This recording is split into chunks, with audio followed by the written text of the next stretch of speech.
A lot of the black artists, like the older who been doing all this shit for so long, and they be hating on all the young.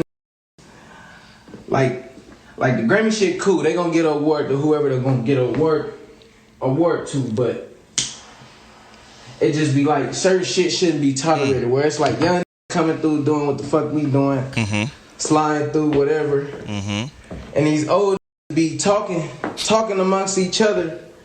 Old just talking, huh? Saying anything, saying all type of crazy shit, and this is the reason. Okay, all right. I feel the energy. I feel the energy. It's Grammys week. Yeah. Everybody's in their feelings. Everybody feel like they got snubbed. Although you just came off a crazy hot streak last year, nobody was complaining. But that's just my thoughts. What's going on, y'all? It's episode 132 in the building of the Need to Know podcast. I am one half of this. What are we now, Alex? Like, I need you to tell me. We're a co-host. Which is co-host? We're just co-hosts. All right. Partners. We in a couple. No, can't call me a couple. Don't call me a couple. This is a twosome with a voyeur. No, we're not a twosome, sir. It's not a twosome. All right, it's none of that. It's Save On. What's going on, y'all? It's your boy A. Yes, indeed. Right. And we also have somebody who we brought along just to kick it with us. This person, he believed in us through a pandemic, right? We tried to explore with some content ideas when everybody was cooped up, when everybody was on the Zoom, when everybody was trying to figure out how to really stay in this content game. This gentleman who we have on the episode, he was really intrigued by our content, and he actually participated in one of our bonus episodes featuring OnlyFans. Now, you ask, hey, why do you have anybody here that's on OnlyFans? And that's because, little do you know, OnlyFans probably runs the world. Nah, for sure. It's a new phenomenon. It's something I want to be educated on. It's something I feel like everybody who's listening should be educated on. So we will get there. He's been retweeted by Meek Mill. He's been blocked by Ari Lennox. Come on. No, mute it. Get it right. Don't give her no fucking ideas. Okay. Mute it. It's the same thing, Riley. He's been muted. No. Muted means I still have a chance.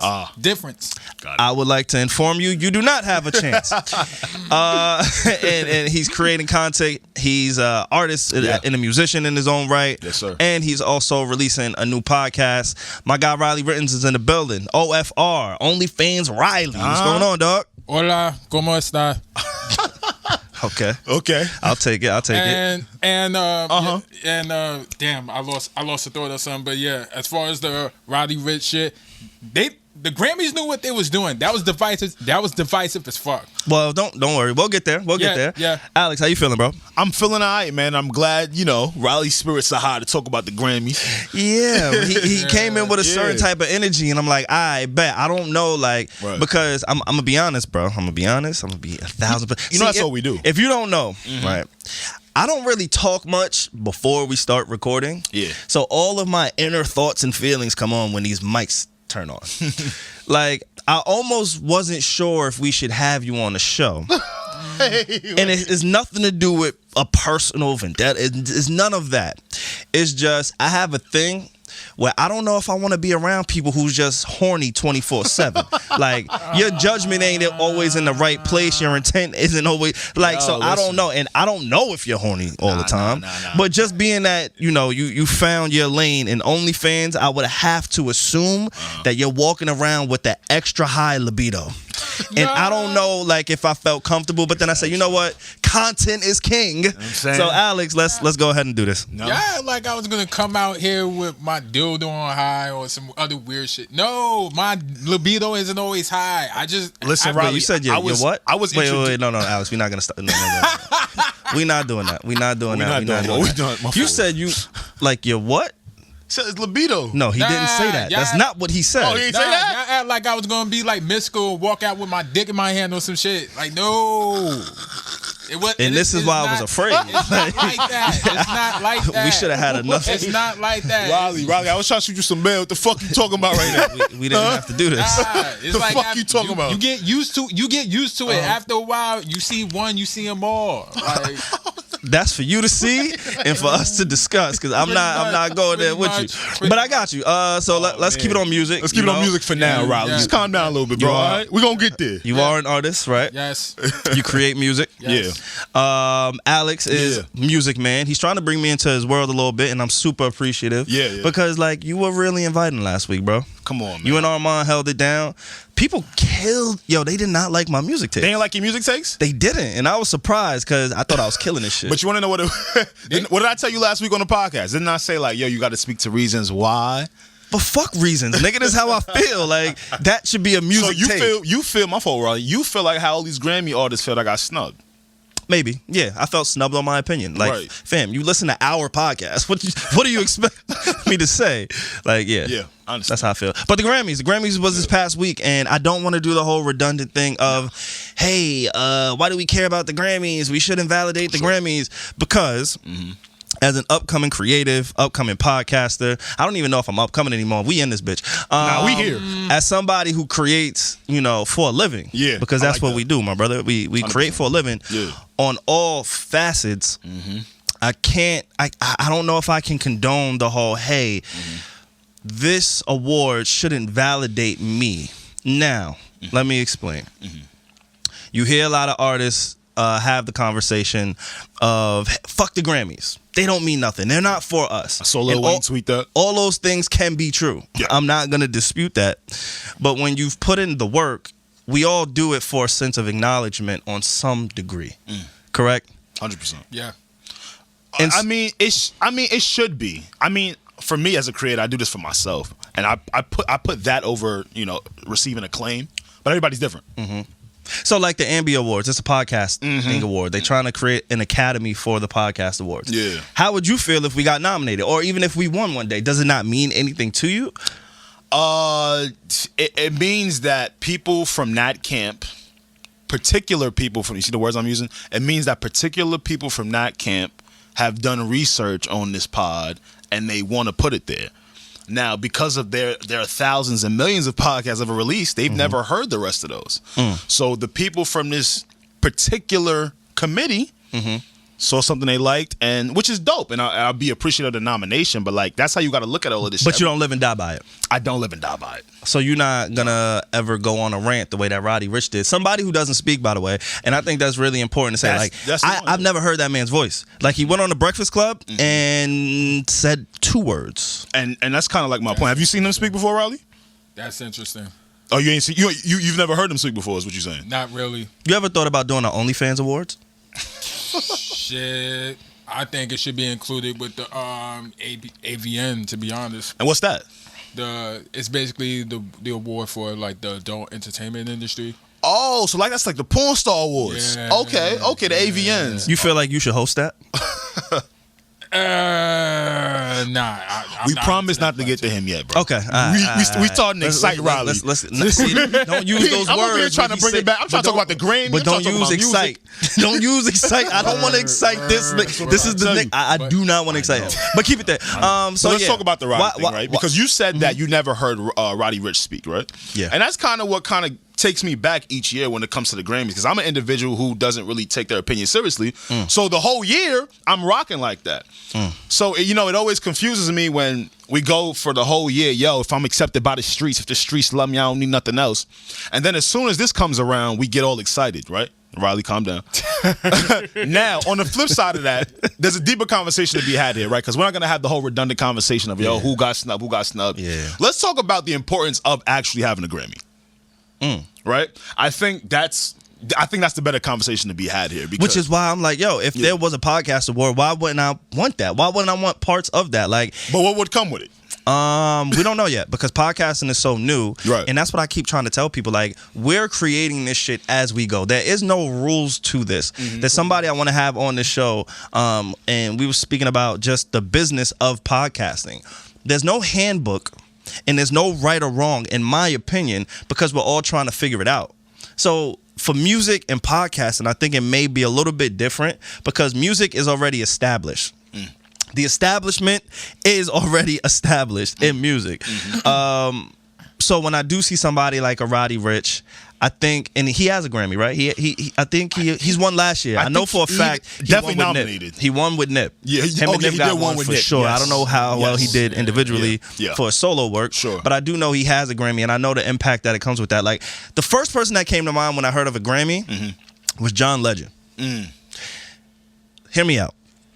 I'm not a John Legend stan. I don't really care for his music too much. Yeah. But there's a reason he doesn't go away. He's not relevant in music to me, per se. I get what Is he you're saying. relevant? He's Like, not really making music month to month, year to year. no, type the of shit is thing. not hot. It doesn't move the needle. Like, my fault. it's an outdated sound. You ain't like Ordinary People? Nah, yeah, it's pretty. I liked it when it was there, but like, we not listening to John. Yeah, Like, it's pretty much airport music at this point. It's pretty much airport music at this point. Nah, we're not doing that, Rob. It's true. It's true. It's pretty much airport music. It's more music, but yeah. But you want to know what it is? It's airport music that he, quote unquote, right? Airport music that he kind of secured early. So, Savon, you're saying like you always see him, right, in the light. Like, why is John Legend always called for these and Alicia events? Keys. And by Alicia the way. Keys, she's another one, right? She's another one. You like, damn. And Jennifer Hudson. Right. And it goes back to the Grammy conversation, right? Because they have that Grammy. Right. Grammy award winning, Grammy nominated. Like, it's crazy that it's such a flex that you don't have to win. No. You can use it as a statistic to say Grammy nominated. As a producer, your fee automatically goes up. You can literally charge $75,000 for a beat. You get what I'm saying? Talk to So him. not necessarily that you get money with the award in a cup. But now that you have Grammy award winning artists, I can charge you a certain amount. Do y'all know how stupid I am? Oh, shit. Listen to this. So, Alex, me and Alex, we see each other 5 times a day. I don't know how we got to this point in our lives where I see you more than my mom. But that's where we are. So I asked Alex the other day, and Riley, you tell me if I'm stupid. It's okay. I said, yo, bro, people get so upset about being snubbed for Grammys. Is it because in their contracts they make more money if they get a Grammy? Is it an incentive in their record deal? Because I see people like have such a fit over these Grammys. Like The Weeknd, fam. What do you have to complain about in my eyes? You know why you're not at the Grammys? Because you got offered to perform at the Super Bowl. Like, think about your options here, and I get it. It's a look maybe, but what more do you want? Right. A Grammy nomination and a win. They don't jump like that for the BET, John. No, of course. But why is it of course though? Of course. But why is it of course? Give me Riley's perspective on that. As to why they value the Grammys more than Black award shows. Give me the Riley TED Talk on that. Honestly, I mean, to be honest, as much as we say we should be supporting stuff like institutions like BET, NAACP, whatever the fuck, the Grammys been around for a long, hot minute, and it's not going anywhere anytime soon. No matter how many times we say boycott that shit, you still gonna see a Beyonce, Jay-Z up there, just like you did. And Jay-Z was the one that was saying after a while, yo, fuck these Grammys, they don't mean shit to me. We still see you there with your wife, nigga. So, but can we talk about his attire though? If we going to see, I like the way Jay-Z doesn't give a fuck. Let me explain, right? Because I think he means that. But did you see the way he was dressed there? You know, calm little hoodie. It looks like it's from Express. I don't need a suit. Hov is not wearing anything from Express. You know what I'm saying? But it look, you know what I'm but saying? it looked like that. You know what I'm That's saying? your vibe. So like, if you was getting dressed up, that's what you hitting Express. Still, yeah. That's like when you want to get up. Yeah, listen, if y'all giving the bag though, I'll make y'all shit fly Express. So whatever y'all want to do. Yeah, and he's still growing out his Basquiat. So there's that. But I think that shit is fly though, because it's like, if you say you don't give a fuck and you here, you got to show some facet in showing like you don't give a fuck. So it's like, all right, I'm not gonna dress like this is a very important event to me, and that's what I like. One thing I took away from this Grammys, and I saw that she was trending during the Grammys, Nicki Minaj. I do feel like we need to give Nicki a little bit more respect. As a culture, as a people.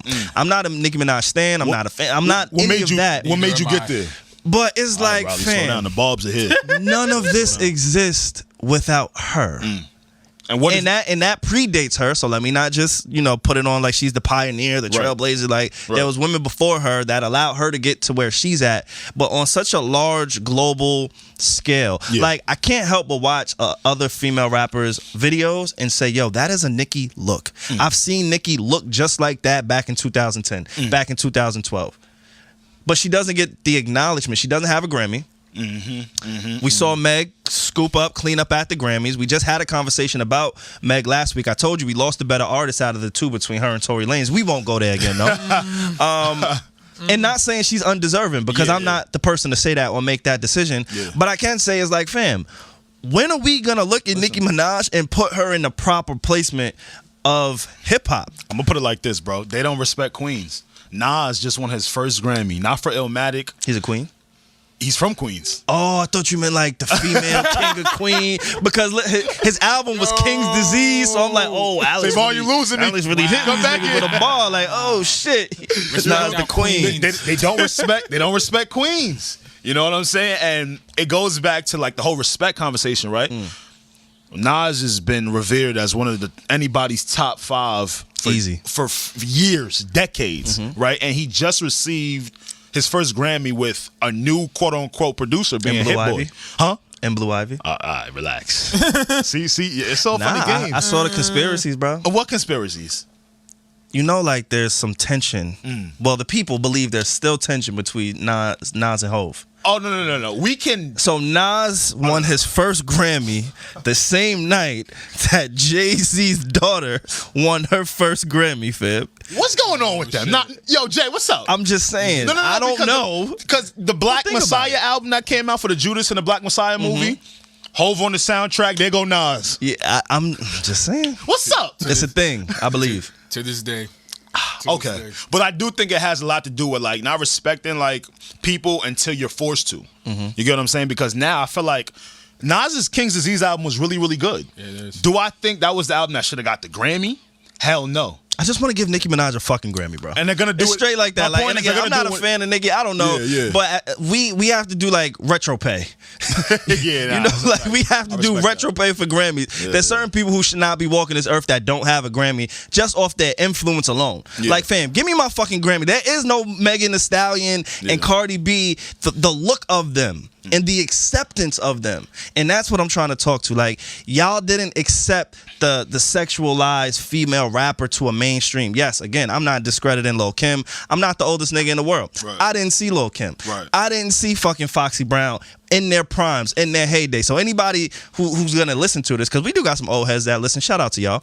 Anybody who's listening, like, I can't speak to that, but I do know that Nicki Minaj changed the climate of how women move in fucking music. And those two women got on stage and looked like little fucking mini-me's of Nicki Minaj. How much does the youth have to do with that? I bring that up because I was hearing in the clip we played to start the podcast, Roddy felt like a lot of the older acts do a lot of like... He's talking about Hov, by the way. Oh, that's what he's talking about? Okay. I don't know, but it sounds good for content. It sounds like Kanye. He sounds like he's talking about Hov. Like, I don't know. It sounds like Hov. It sounds like Kanye. It sounds like a lot of the older, maybe Nas. I'm asking you, how much does the youth have to play with that? Because the people that vote for these Grammys on the committee and shit like that, like, is it a thing of we're voting for what's trending right now and what's the most supported? Or is it a politicking thing? Because if we know it's a politicking thing, and if we know Nicki Minaj doesn't like to play politics, then I kind of guess we have our answer. Maybe. Right? I feel like the Grammys knew what they were doing when they gave that shit to Nas. That's like 30 years overdue. You should have gave that to him when he dropped Illmatic, or It Was Written. They Leonardo DiCaprio'd him, right? Yeah, pretty much. Ain't that what happened, right? Pretty much. That was divisive as fuck. You know, I had a feeling they knew it was supposed to be Freddie Gibbs' time, or Royce's time, or even Jay Electronica's time. So instead, you gave it to the guy that was most overdue to. 30 years late. Right. He should have got it for Illmatic. He should have got it for It Was Written. That was the most creative LP. He was not lying about that. Yeah. So for you to give it ahead of all these niggas, you know it's going to create an uproar. Like, and again, it just shows that the Grammys are always going to be late to the party. Right. They're never going to, like, old white Which is, no, you're right, Riley, which is okay. Oh, wait, he was about to get in his bag. Yeah, go crazy. Nah, old white men are never going to know what's hot in these streets. Tell him, bro. Nah. They're not. What else they don't know? They're gonna wait. The shit he said about Nicki Minaj, I'm not doubting that she doesn't. Like, she definitely deserves it, but unfortunately, they're probably gonna give her due, just like Nas. Maybe 10, 15, 20 years down the line, and if we going that far, Lil' Kim deserves it too, because that's where her influence comes from. Where Lil' Kim from? Brooklyn, right? Yes. Okay, I'm about to say, okay. Yes. All right. Okay. Maybe put some respect on New York Grammy committee. Maybe you onto something. I didn't watch the performances. I did see like the social media clips. Bruno and Anderson .Paak. Yeah. That was dope. They killed it. Even Nicki and Cardi, they killed it. The baby, he smoked his shit. Like, it was great. It was fun. But you just take things away. And the thing that I took away was like, yo, fam, Nicki Minaj, let's put a little bit more respect on her. She's been a little bit more humble. She's not on social media sending the bars at people. Like, I don't know. I just really felt that. I want to say something specifically since you brought up Grammy performances. Lil Baby's Grammy performance. Can we stop with the police brutality setup shit? What, you tired of it? What happened? He getting the messages, just want to watch porn and that's it. Like, that's all you are. Horny, sick nigga, bro. It's trauma porn. But you don't think like at like Yo, you mad? Like, you that's hear him? wild, He don't even want to see that. You're not even trying to see the betterment of the people because you just on like. But a platform like the Grammys, right? Because you said the first thing you said out your mouth was the white man when you said the Grammy committee, right? You don't feel like that's there's black people on there too, by the way. No, of like course. There's black producers that you know, love, and listen to their fucking music who are on this committee who still has a part in these conversations. I just need people to do that because people hear the white man and then they just go crazy. Like, let's hold ourselves accountable and the 100%. People that are actually in that shit accountable too. Just to say that. Right. But continue. OnlyFans man. Nah, but my thing is, how is it, black boys how is it the portrayal of black boys get murdered on stage is powerful, but that shit happen in real life is just, like, I don't want to go near that. That's deep. I don't want to discuss it.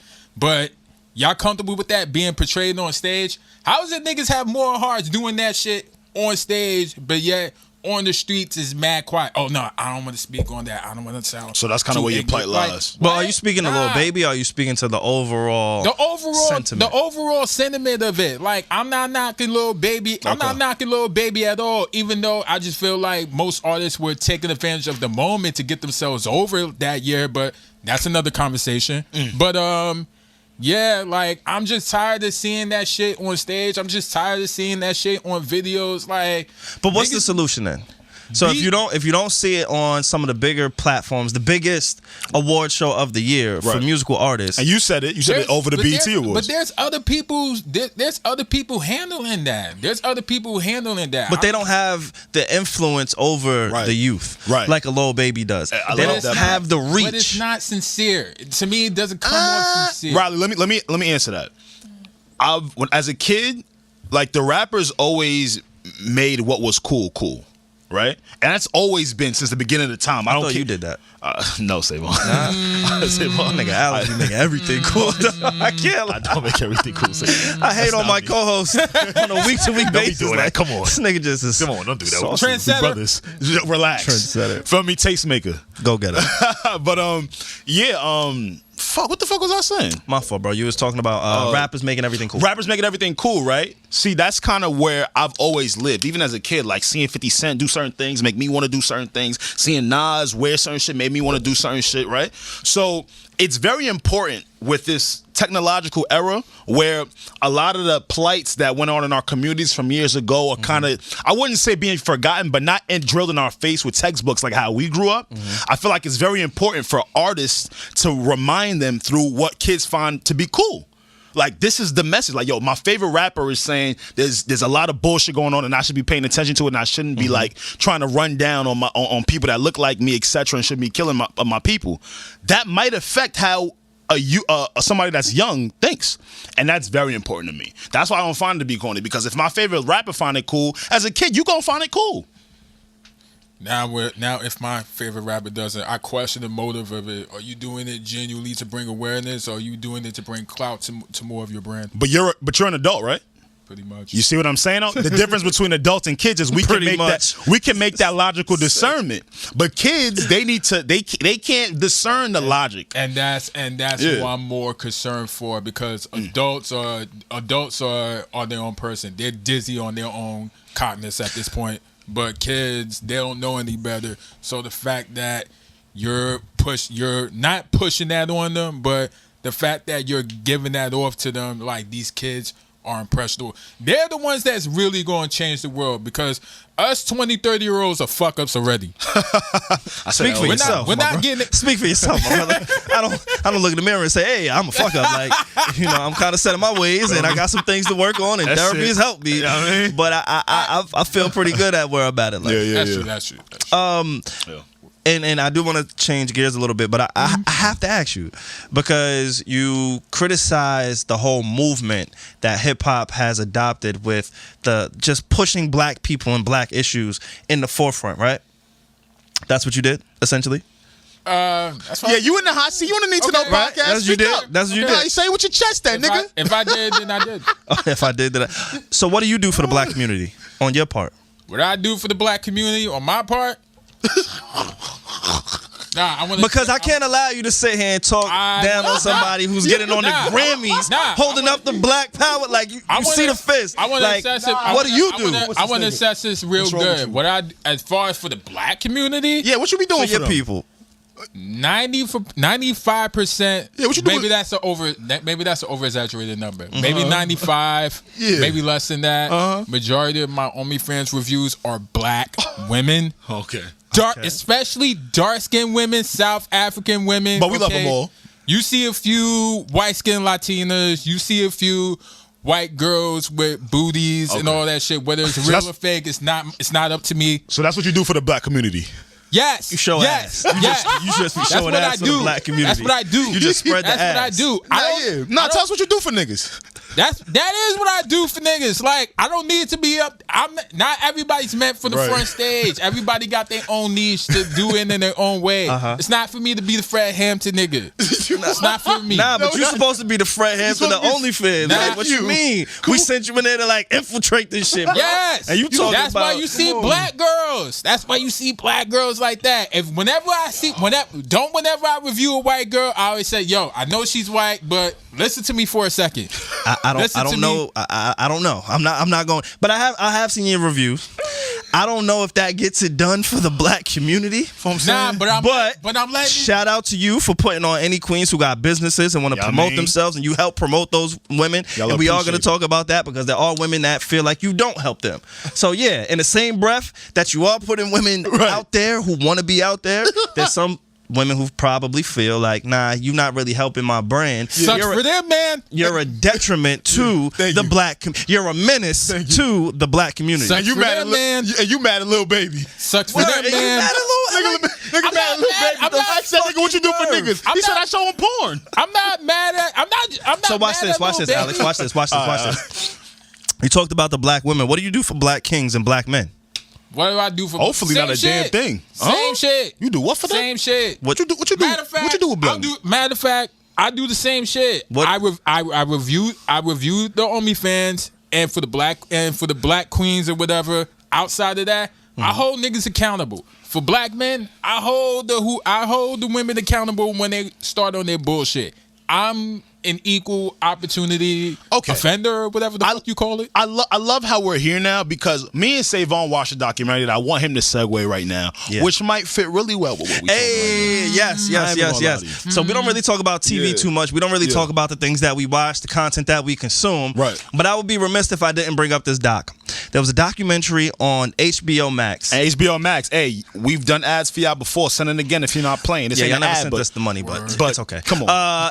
There was a doc on HBO Max called No I in Threesome. As soon as I saw threesome, I thought about the failure of the threesome that I thought we had, and I said, damn it, gotta figure this thing out. So I did some studying, and I turned on this doc, and it was really interesting from the jump. Long story short, there was a guy who films documentaries, and he got into a relationship with a woman that he loved, and they filmed their journey as they tried to navigate through an open relationship. Right. They were engaged, so they were heavily involved, deeply involved, planning weddings, all this other shit. And along that journey, they filmed each other. They had open communication. And I don't want to give away the premise, because there is there's a plot twist at the end. But it gave you insight to open relationships. Yeah. And how they work. And somebody who has been trying to fucking date in 2021 is like, yo, how do I find a balance between being an individual and being a hoe? What? Nah, say it. And being like expressive, bro. Yeah, expressive and being a hoe. No, I don't. Okay. How do you find that balance of just being yourself and in a relationship? So Right.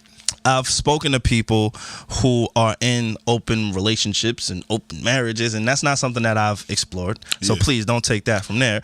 But I think when you get older, because when you're young, you hear open relationship, you just hear sex parties and, you know, damn, now my wife getting fucked by this guy and I get to fuck all these women. And you don't understand that this is really an infrastructure that is put in place with rules, guidelines, and communication that most of us aren't ready to really have. We're not ready for those conversations. You're not ready to hear your girl or your guy say, hey, I love you, but I'm attracted to somebody as well. Right. Like, we're not ready for those conversations. So it was interesting for me to watch this doc. Alex, you watched the doc. You super cool, man. You talk to me. Let me tell you what it was. Like you brought up an open relationship, right? Because maybe it could be a option for some people who feel like monogamy is not like for them. It's, you know. So that was kind of like my whole thinking going into the doc. Like, yo, might this be an ill alternative? Like, my grandpa already kind of did the polygamy play. Now, your grandfather started polygamy. If you don't know, he has many Can kids. you just say the number? Every time we bring up, like, your grandfather has 64 kids. Nuts. So I really, you gotta understand though.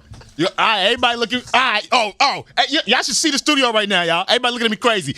Engineer about to pass out. Slow down. Fuck is you laughing for?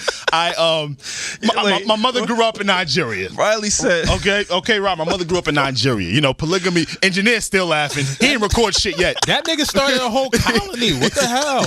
All right, Riley. Now, not an engineer walking out. All right. Yo, listen. He's responsible for half of Nigeria. Like, damn, fam. We all cousins. Word. That nigga saw Daniel Kaluuya and say, "Oh, cousin, shout out to you." All right, relax. I'm just saying, your grandfather put in work. He put in that pain. I'm still meeting people, but He should have started OnlyFans. Yo, Nuts. his shit would have been ill. Oh my god. He had everybody on the same block too. Like, come on, super player ill nigga. Come on. Wow. But should be. But that's kind of what I went into the documentary to kind of find out. Like, is this a healthy alternative for monogamy? Because again, everybody got different shit going on, and maybe other people can do other things, right? Now, I ain't gonna get a whole story away, but what I will say is, the people in these open relationships still go through the same problems that people who are monogamous go through. And that's what really struck me, because I thought, like, and Riley, I want you to speak on this because you probably know more about threesomes than me. As a matter of fact, I know you do. So I thought this would kind of be like the cure for, you know, because the guy that was featured, his name was Ali. He felt like in his 20s, he didn't really do it the right way. Nah, Ali was wilding. He brought on like a penis pump. Nah, he was sucking cock. Like I'm dead ass. Nah, I'm dead ass. I gotta say, we gotta talk about I'm this. sorry. The love that he had for this woman, he looked her dead in the face and said, "Yo, I sucked dick for you." Hey, like, he did. Like, I sucked. No. He said I sucked them off. He did. Like, he didn't even make it romantic. Like, you know, we had an intimate time. Yo. Like, baby girl, you know, I really did something against my will. He was like, nah, I did that. He was ready to suck dick to keep shorty. And he did.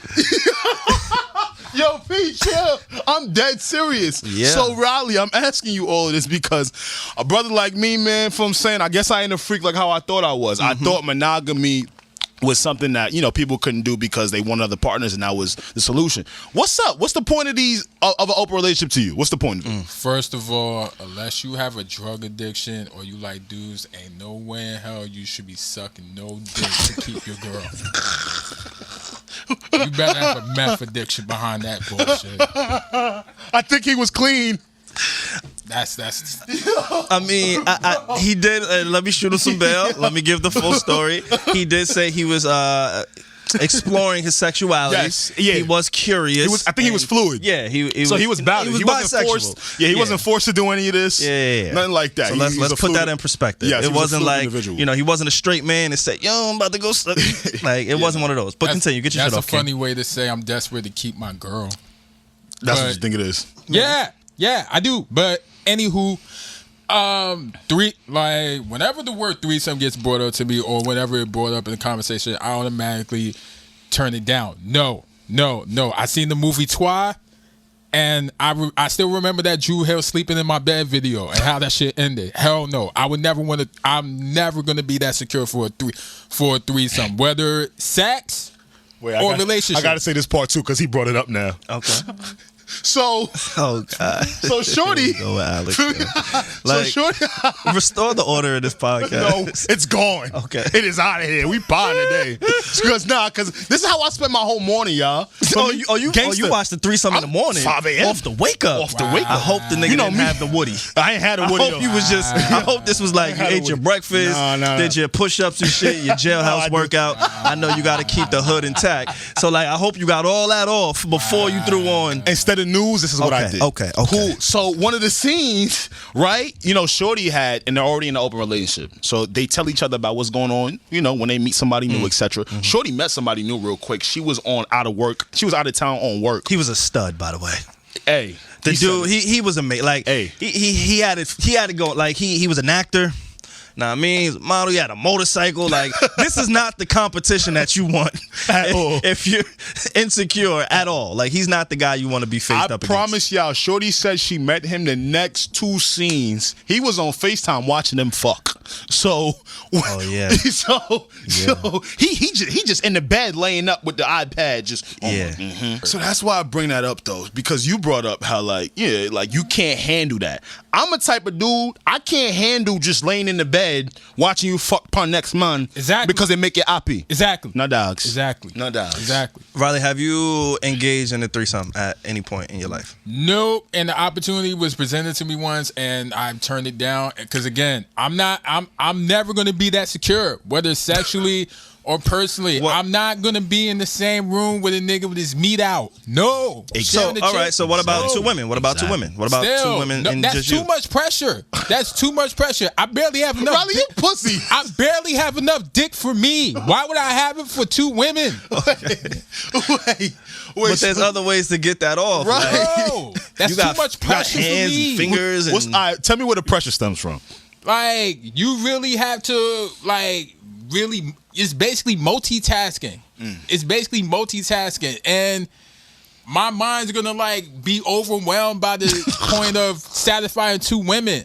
I already pressure myself into satisfying 1. But if you was ill, like, you would get 1 to satisfy 1, and while you taking care of the other, and then it's like a rope. It doesn't matter. You ain't gotta just give them both at the same time. I'm not Lawrence. I can't do it, okay? I can't do it. Okay. It's not in me. You know your abilities, self-awareness. Yes. We talk about that on this podcast a lot. Self-awareness. I know my limitations, and that's the problem with niggas. They think they know their limitations, and they don't. They just want 3 so they can openly cheat in front of their girl. That's it. Got you. That's it. But it's not for everybody. It's not for everybody. I want niggas to know that. Sometimes it's not for you. You just want to live out your rapper fantasies. You want to live out your Mr. Marcus fantasies. And I guess the same applies for like open marriages, because that's kind of what this documentary told me. Everything is not for everybody. Monogamy and open relationships, because again, like, they still going through the same shit we going through, the same types of arguments, the same jealousy with different people that come into your lives, even if it be on a friend level. So that documentary was very interesting. You think you're cool with 3s? Watch your girl bring home the nigga she was eyeing from her job all this time. Then it's gonna really fuck with your head. Hey, wait till she bring home the nigga that she wanted to get with before you. But you ain't know that. Woo. Hey. Woo. Riley, I gotta admit, bro, for somebody who's in the industry that you're in, it seems like you struggle with some kind of self-confidence. I'm not even gonna lie, I do, because I didn't always have this confidence. Like, it took, like, for the longest, I suffered from like low self-esteem, low self-confidence. I really had a dark depression period, and only until my 30s that I finally was like gonna make a conscious effort to make something of it. Like, the confidence I have is the reason that OnlyFans Review came about. Because for you to do something like that, you really have to be not only comfortable with yourself, but really not give a fuck about what people are gonna think. Because sure enough, the backlash I got, and 12 times out of 10, it was about my teeth. I'm not even gonna hold you. This raggedy mouth motherfucker, Jerome mouth motherfucker, is gonna judge women?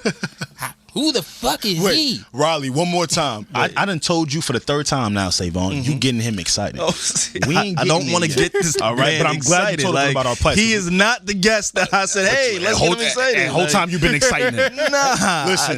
I just want to understand his process and how he got here. Is like, somebody who, and I don't know why you got into OnlyFans, and again, we'll get to that. Right. But somebody who is that expressive and knowing the sexual stigma around OnlyFans, I would only assume there's a certain comfort that you have with yourself. Oh no, I'm still learning. As far as sexually, I'm still learning that as I go. I'm not even gonna hold that.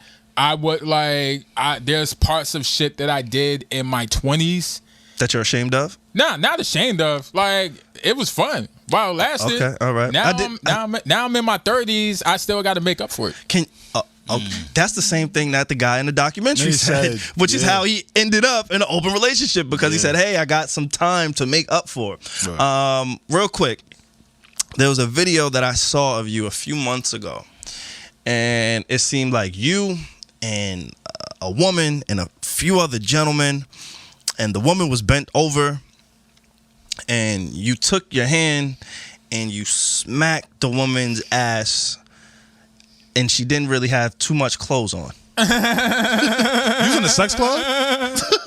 You was in the sex club? Can you give me a breakdown of what I witnessed? Because I turned away from it rather quick when I realized, like, yo, I don't know what's going on here.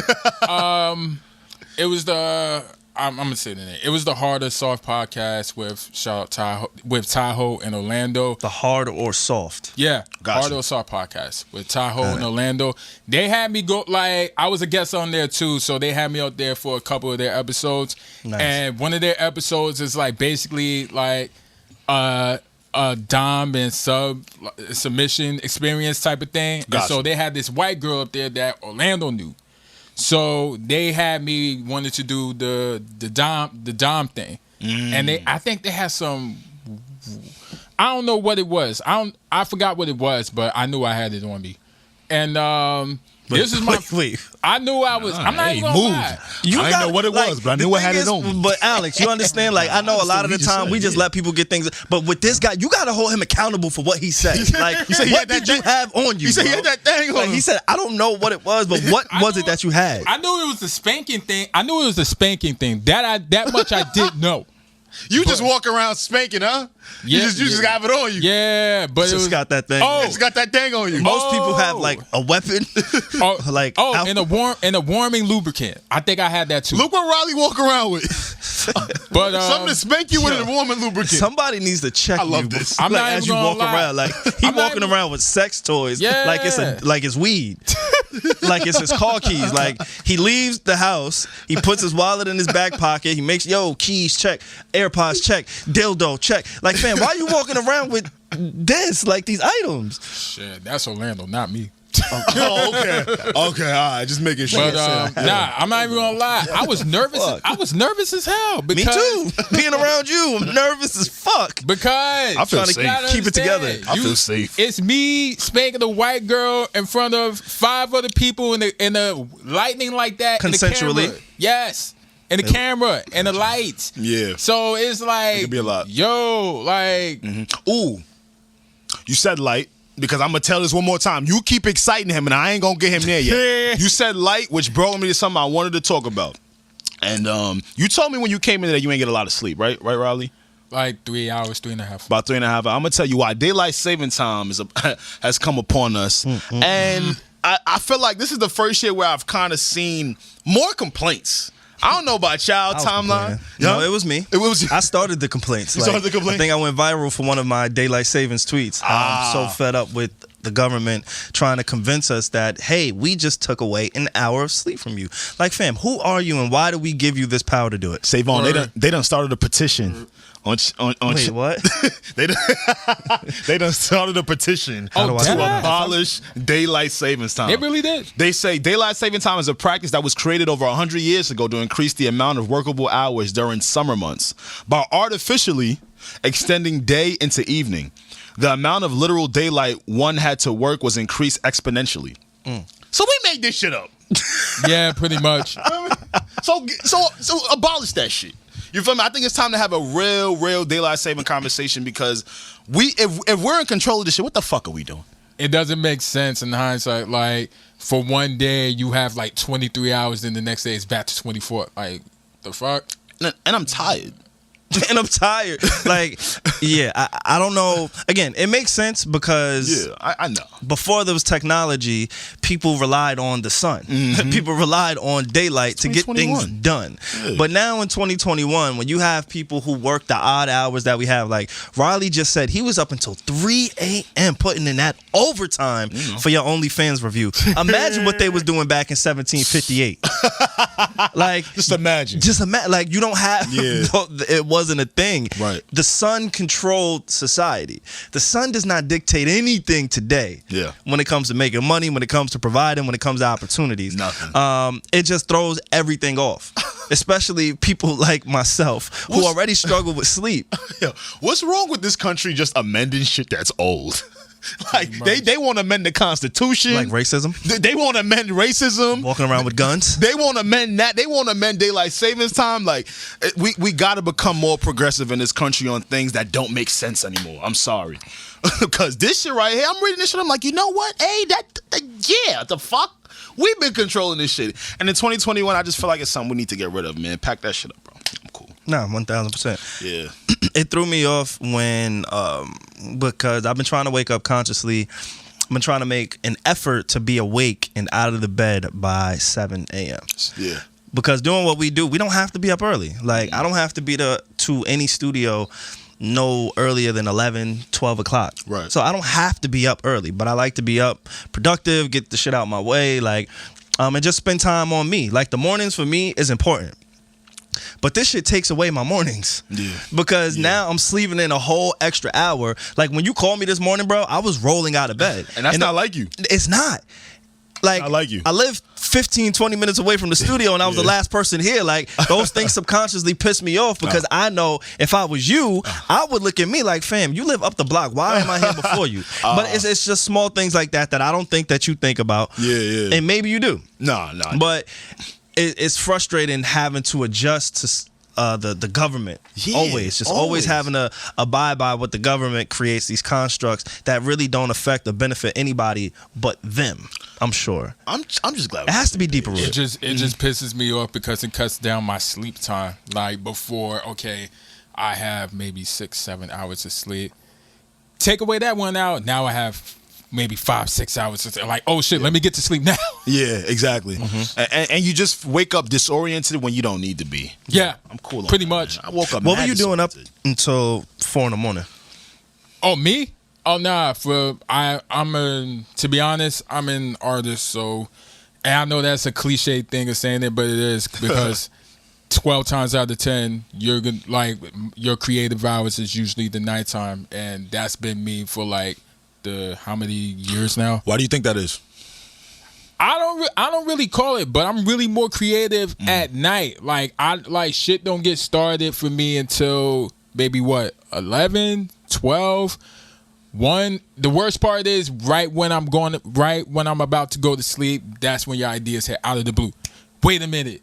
There's some shit you can do. What about this? What about that? What about that? Right. Get on, and then you find yourself getting out of bed, and I'm like, oh shit, let me get this out the way now. Whether it's music or whether it's content now, it's let me get this idea off now because I don't know when this is gonna come around again. And that was for me when I finally get around to discovering Instagram Reels. Cause I'm like, oh shit. Oh, so this is how niggas is using it. All right. The algorithms. And the first I just let off a 4-pack. And the first thing I did was talk about myself, said some doofy shit, and then talk about Kevin Samuels for some reason. I don't know why it just moved me to talk about him, but I did. And what moved you to talk about Kevin Samuels? Nah, because somebody said something about it, and to be honest, I was on the fence about dude because I didn't know what the fuck he was about. Now, Kevin Samuels is a lifestyle coach on Instagram who's been going viral these past few weeks, kind of telling men and women what men and women should be looking for and how to improve and get a partner. Yeah, and like maybe like that's your competition. Competition my ass? What you mean? Maybe that's your competition. That might Because be he's out here giving reviews on relationships, telling people what to do, what not to do. And it sounds real similar for what you do for the black community, Riley. I gotta admit. We have one like you just get paid more. I'll say this much, and I hate myself for it. Me and him have one thing in common. We're both banking on incels, pretty much. On incels. Yes, we're both banking on incels. What the fuck is that? Involuntary celibate, for the abbreviation of it. Involuntary celibate. Which means, we've been out of school a little bit, you know what I mean? Give us the definition, sir. Niggas that feel their old pussy.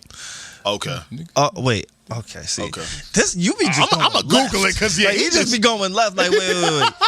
You did not just get on this microphone and say you feel like you're old pussy. I have to challenge that. That's basically involuntary celibate. I have to challenge that, bro. You can't get on this. Like you can't say that. Be honest. No. But listen, I'm not saying he's not on to something. I Googled this shit. You can't sit next to me and ever say you're old pussy. I don't believe in that. That's what I'm saying. Oh yeah, that's nasty. But that's basically the mindset of incels. They feel like they're old pussy. They're celibate. They're celibate, thinking, bro. You got to change that way of thinking, bro. You can't think like that. You can't walk because if you walk around with that chip on your shoulder like you're owed anything in life, especially when it comes to being owed that from a sexual in a sexual form, now you're holding things. You're subconsciously treating women. Your interactions with women are tainted because you feel like you are owed pussy. Maybe not from that particular woman, but you can't walk around and keep saying like, "Yo, I feel like I'm owed pussy." That's not cool. Super corny. I can't do that. I was nice to you. I didn't sexually harass you. I gave you compliments.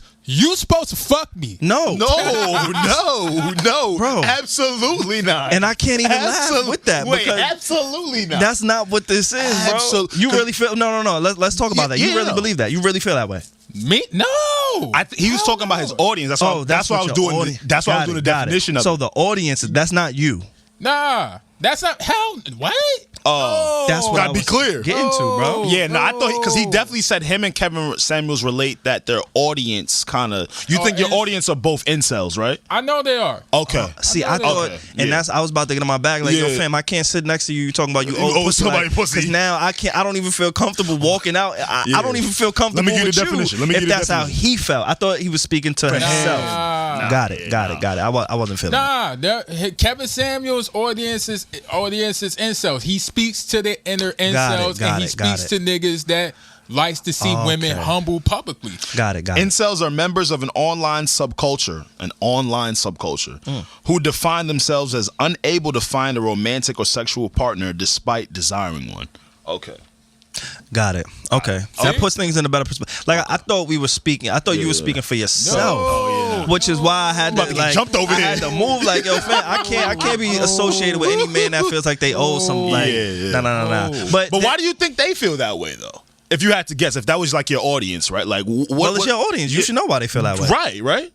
Why do they like like I didn't pick up on it until I started seeing the type of commentary they would leave it on my stuff. Like, Riley, put these bitches in their places. And now I had to be like, yo, this ain't that type of party. Like, I'm only judging content prices and thing. And now they're misinterpreted as me humbling women publicly. And it's not that type of thing. And that's why I put Kevin Samuels in that bracket, because that's the case with his audience too. And as far as the women that go up there, it's basically to have their insecurity validated, pretty much, if you really pay attention to it. So one of the things, and this kind of leads me to somewhere I didn't think we was going to go, but I'm happy we're here. One of the things that we conflicted on when you first joined our show a few months back over the pandemic, you and Steph, she challenged you on that. She felt that you were treating women as objects. She felt that you were almost auctioning off their sexuality. And I'm sure you've heard that before. I'm sure that wasn't the first time you heard it. She's not here, so I can't speak for her in her thinking. But just from what you said, I'm going to assess it. I'm going to take a step back, and I'm going to put on that hat, because we do kind of need somebody to think. You know what I'm saying? We don't have that in the room right now. Yeah. What do you say to those people who feel like, yo, fam, who the fuck are you, and why do you think that you have the right to speak about me, to speak to me, to put my content out there without me approving it, without me knowing you, without me even liking you? Like, fam, who are you? 2 words: fair game. When you put your like with any content, whether it's music, and I'm a musician, so and I'm an artist, so by me putting my music out there, I put it out there for people to consume and assess however they deem fit. I know what it means to me. My fans or whatever know what it means to them or what it means to me. That's it. Same with women. By putting their content out for public consumption, they put themselves out there for the same thing. For the very same thing. And because they're women, they're not omitted for being like critiqued, whether they like it or not. So I'm not gonna give. Is that a sexist way of thinking?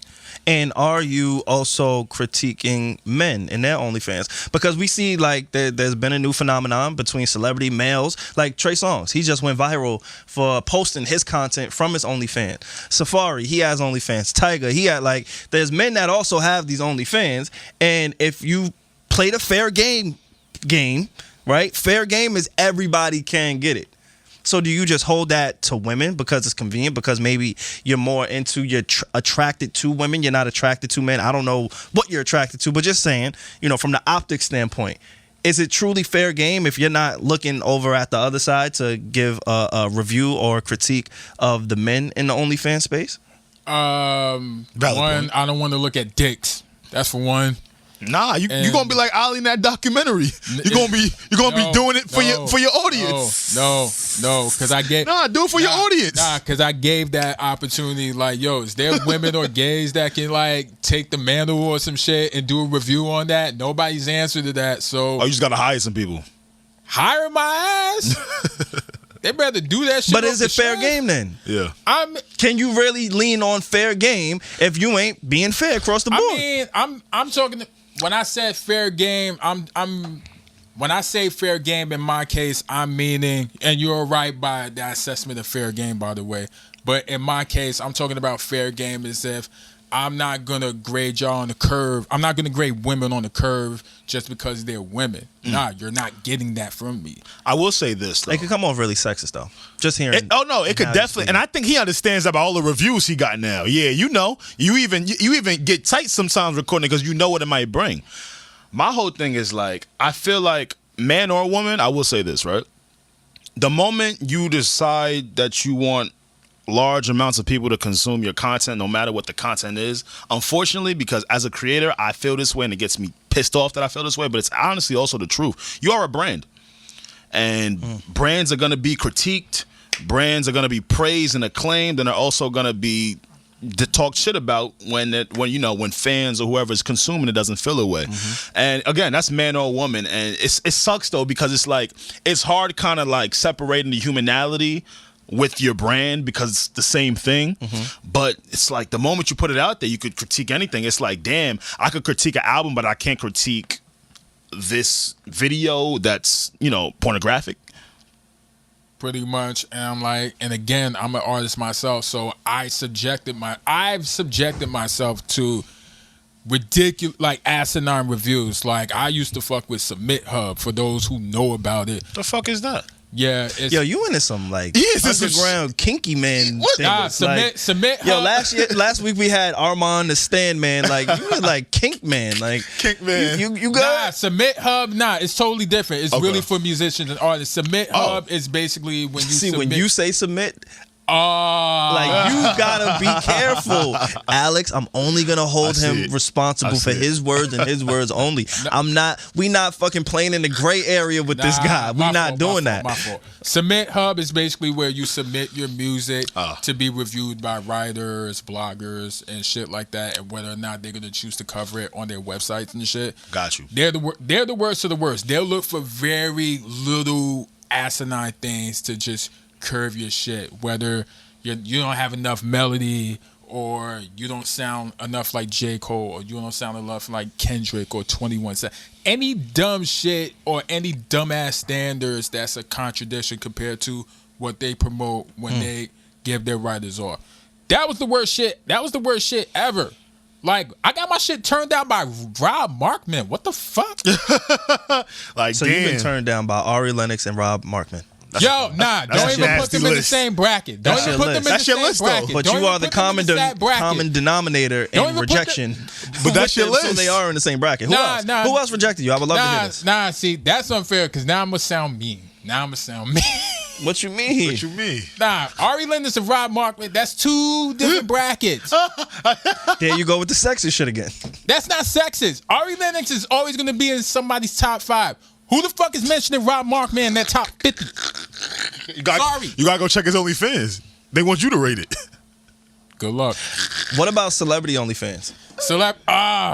And I'm not talking about women, so before you get excited, brother. Yo, because I'm just trying to hold this man because somebody got to put your feet to the fire, dog. Somebody got to put your feet to the fire, dog. I'll say the only male celebrity OnlyFans I've been on is DJ Khaled's and Fat Joe's.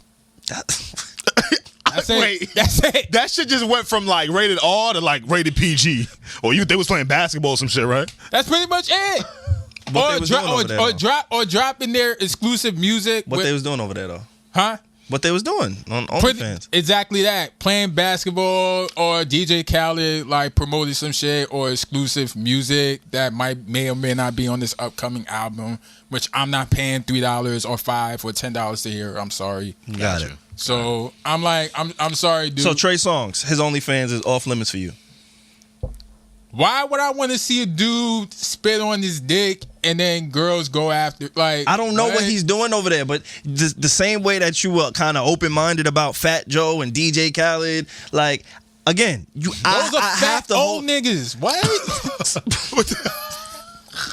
But that doesn't change that they have a profile on something that you use to critique things. Nah. The same as a Trey Songz or a Tiger or whoever else has it. Safari. He has a point, though. I ain't going front because it is OnlyFans. That's what I'm saying. Like, if you're able to go into a Fat Joe's OnlyFans and you feel comfortable there, why don't you feel comfortable going on Trey Songz? Because Fat Joe and DJ Khaled ain't half naked doing some rated R or rated X-ish shit. But what about the ladies? You're not doing it for the ladies. What do you mean do it? Right? Right. You're doing it. You've been doing it for the fellas. Think about it, right? For the fellas, like, yo, fellas, this is the lady that I should be tapping into, or she playing over here. What about the ladies that like to tap into OnlyFans? They want to know, they should go watch. Nah. You can't. They're not gonna want that type of reviews from a guy. If I ever do that shit, I already know what the response I'm gonna get. Ew, nigga, you gay. What the fuck you doing here? But you securing yourself. You good. You know what I'm saying? You could do it like this, like, ladies. There's nothing wrong with being gay. That's another thing, right? There's nothing wrong with being gay. If that's somebody's preference. I'm not homophobic. If that's what you're gonna take away from it, I'm not saying that at all. I'm just saying, like, you're trying to be a rapper and an artist, and you're moving in your career. Like, you may have to consider media training because there's some things that you just say, and I'm just trying to pull you. I'm just trying to pull you back a little bit because those things could come off offensive. That's what rappers do. You know what I mean? Yeah. That's true. That's true. Okay. I guess let's get off of that and let's go backwards a little bit. We should probably get into your music career. We will get into your music career, but we will get into your podcast space. We're here on the OnlyFans. I guess that portion of the conversation. Yeah. So let's go back to the beginning. The first time that I ever saw you, Riley, it was because Meek Mill had reposted you. Also, I know you rock with the Joe Budden podcast, so shout out to you for that. Because another way that I saw your content was that one of the girls or a woman who supports the Joe Budden podcast, she was reviewed. And me watching or being in that community, I saw her say, hey, I got shouted out by this guy. It's great for business. So that's how I was introduced to you. Yeah. Through that whole media circuit. How was it being recognized by people like Meek Mill and I believe there was somebody else? Was it YG or? Meek Mill, Tiger, Academics, we posted my shit, even though he didn't tag me. World Star got a hold of it, and I think some other bloggers got a hold of it too. But it wasn't anything that I anticipated at all. Like somebody planted the idea. And this is like early OnlyFans?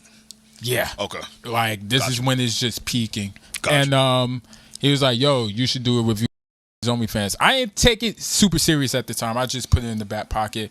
And then later on, during the day. But why you? Why did he come to you and say you should do the review? I mean, because I was kind of giving up the vibes that I was really into pornography on my Twitter. So he kind of caught that, or they kind of caught that. Gotcha. So I just figured, like, fuck it. I might as well do it. Like, I wasn't anticipating anything at all. Like, at best, somebody sees it. It does like a few hundreds. That's it. Right. At worst, nobody sees it. I'm right back to ground zero. So either way. So... And plus, I was seeing niggas saying like, "Yo, we need somebody to look at these OnlyFans and let us know whether we should subscribe it or not." So you saw a lane. You feel like there was a lane in the market and nobody was fulfilling that, and you took it upon yourself to kind of go head first into, hey, let me get these reviews for people who may be interested. And the funny shit is, there was like 3 other people that was already doing that, but I guess I was the voice that was chosen for it. So shout out to the other 3 that was doing it before me. But as soon as I dropped it, I didn't expect it to do numbers that it did at all. I didn't go in with that type of intention. Intent. Right. Are you, because you mentioned pornography, Alex, and then I'll let you go. Yeah. Are you addicted to porn? No. Nah. Took you a little long to answer that, Rob. Yeah, because if you'd asked me this in my 20s, then yeah, I would have gave you a yes. Okay. What's the difference between now and your 20s? Right. 20s, I was like extremely. The fuck this I was now you know. I don't. You know what I mean? Should just be going. We use our big boy words over here. 20s, I was extremely horny, but I was also in love with one person. So I was out there. Got you. Like, that was my first time exploring strip clubs. That was my first time exploring like the sex work type of things. That was my first time exploring that during my 20s. Right. Got it. Now my 30s, I'm actually more calm down. Like, people really think I'm a horny person 24/7. No, absolutely. Because of what they know you by, right? I mean, like, But in actuality, it's like, nah, like. I have, because you know what it is with me, dog? Like, we're going to have a good conversation. I've been wanting to talk about OnlyFans with you for a while now. Okay? For real. So now you excited. I'm fake excited. So now, relax. The hood nigga always, relax. I'm faking. You threw fake in front of the excited. You can I'm just real be excited, bro. I'm you can just be excited. Like, it's I'm amped, man. You amped. You hyped. You gotta use all the cool words. But hey, fault, man, bro. damn. I'm amped. I'm amped. For me, I'm amped. Say when we use amped. But you know, I feel like there's a lot of psychology that goes in OnlyFans. Just come to my word real quick, right? I was in a room, and Savon was in this room like a couple weeks ago, and I had realized that I was the only male in the room that is not subscribed to an OnlyFans account. Then, like, you can't throw me in that room. You right in the fight. You my co-host. No, it don't matter the room I was in. I do have a burner account. I did have a burner account for OnlyFans. Okay, you had a burner. Yeah. Okay, that's dope. Yeah, I just kind of saw the sense of what it. And we will. No, for sure. That's funny. Because I'm like. Then it made me look in the mirror like, hold on, you're not a freak. It made me really start thinking about shit and then I went to the psychology part because I'm a thinker. I don't really like to judge people. I see why people do things and then I try to understand why they do things. So is it a thing where y'all don't care about the money, and not y'all, but like the audience don't care about the money they're spending? Because to keep up, and especially you do a lot of reviews. Like, what does the money look like? Like, month to month, like, what is that? Take me step by step by this. Honestly, like, sometimes I pay full review, other times I catch them at a discount, and other times girls send me like the free links, especially when they come up to me saying like, yo, can you review my stuff so this way I get exposure and all that other shit. And like, eventually I started charging. I'm not even gonna hold it. I don't charge for the review itself. I charge for the placement. There's a difference. So before the reviews, right? How many were you subscribed to just off the strength of Riley being Riley and what Riley likes? I was just like, the first 3 videos I did, I was subscribed to those. Like, but some of them, that's a lot. 3? How many? Probably like the first 2-3 videos I did. How many people are on? Yeah, I need a number, Rob. Are you reviewing? Yeah, Rob. On average. Because on average now. No. Then before the reviews. Yeah. Because I'm trying to really get into the mentality. I was subscribed to maybe 12, 15 accounts. Beautiful. Okay. All of these, or majority of these, I assume you have to pay for access? Yeah. And of course, the numbers vary, right? Yeah. Okay, so let me tell you about I ain't spending no money on something I could kind of see somewhere else to an extent. And then, because I'm not a judger, it made me think some more. It made me go, okay, is it a thing where these men feel like I've been keeping up with these women on social media? I've lusted for these women for so long. These specific women that I'm willing to do that, or is it a thing where it's like I'm putting money on this one this month, next month it might be another young lady, next month? Like, is that what it is? Like, because we see a lot now. Nudes are not what nudes used to be no more. You feel me? With social media now, like we see a lot of it already. Nudes which, only means something if like you care about the person. Yeah. So like the nudes, we've become so desensitized by nudes and nudity and sex and all of that, that it really only does something for me if there's an emotional kind of connect between her and I, or if I just care about her from a human level. Yeah.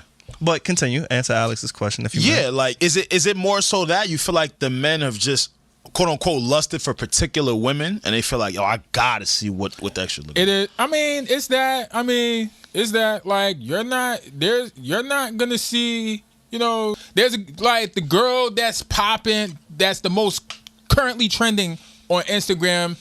There's a good chance you're not gonna see her body parts on her Instagram. Hell no. So if she's alluding to, hey, come over to this side, you might see more than what I'm used to giving you. Fuck it, why not? The only thing that might put you off is the subscription prices. Now, if she's talking about some 50 subscription, nah, because even I wouldn't pay that. I would never pay What's that. the most you paid for a subscription? Up to date, $35.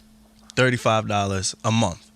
Like, $35 a month? Well, that's how much it is, right? It's a monthly recurring thing. Yeah. Oh, for the highest subscription I paid for thus far? Yeah, $35. Got it. Since we're here on money, in totality, since you started being involved in OnlyFans, how much money do you believe that you've spent in total to date? Oh, I know. Yeah. Don't lie now. Nah, I'm not gonna lie. I'm just trying to like. Yeah, not really. That's a lot of money. I can't give the accurate number but it's over or under 500. Nah, it's definitely in the STEMI bracket. It's in the STEMI bracket. It's in the STEMI bracket. And the stimulus check is what, 1,400 right now? So 1,400, it's over or under 1,400. About 14. About 14. So the stimulus is about to pay for another round for you, huh? Pretty much. Shout out to Joe Biden. Shout out to 46, man. But you know what though? That's just really interesting to me because it's like That's a lot of money, bro. That's a lot of money. That's a lot of money. And see, that's the thing. That's like you saying you know, but I don't know if you know because you're doing it. Because a brother like me, like I could really take the L on. You know what? I don't need to see her that much. I guess it's really more of a thing where it's like you're having a. But it's not. I'm sorry, but it's not just the subscription. I'm also. Like for the ones I really fuck with, I either keep that resubscribe on, or I'm going as far as to see about their and that's another thing I've been doing, like testing out their customs, like the turnaround time on their customs, what type of customs they giving out to me, and shit like that. And that's also became a deciding factor of whether or not you're trash. Because the customs, I guess, are more interpersonal. Is it like they could really like explain that for me? Because I don't know what it is. The customs are exactly that, like you said, like interpersonal. That they're specifically for you. It's not something that you will see on the main page. Like it's specifically for you. Like she put my name on her ass. She gonna put A on her ass if I ask her the A on yeah, with a marker. Yeah. Potentially. I see. Like so one of the things that, because we've spoken before, and one of the things that you and I have spoken about, you're big on customer service. Like so, and why you laugh, bro? Because he is. I am. His whole brand is on telling people how much to pay for pussy. I am. That is really true. Am. And wow. I think what it is with what you do, there's a tricky gray area because it can be seen as objectifying women, It could be seen as this is a business proposition. This is a business. It could be seen so many different ways where you have to kind of be careful on how you go about reviewing these things, talking about these things, because there is people behind it, right? No?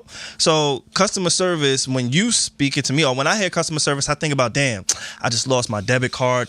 Now I got to call this bank. I got to think. Like, I judge customer service based on how fast I can get a teller or how fast I can get a representative on the phone. Yeah. Like, if I got to go through an automated message and press 9 and then press 2 and then wait, you got to get transferred to this department because this doesn't give me, like, that's how I base my customer service experience when dealing with people who require that.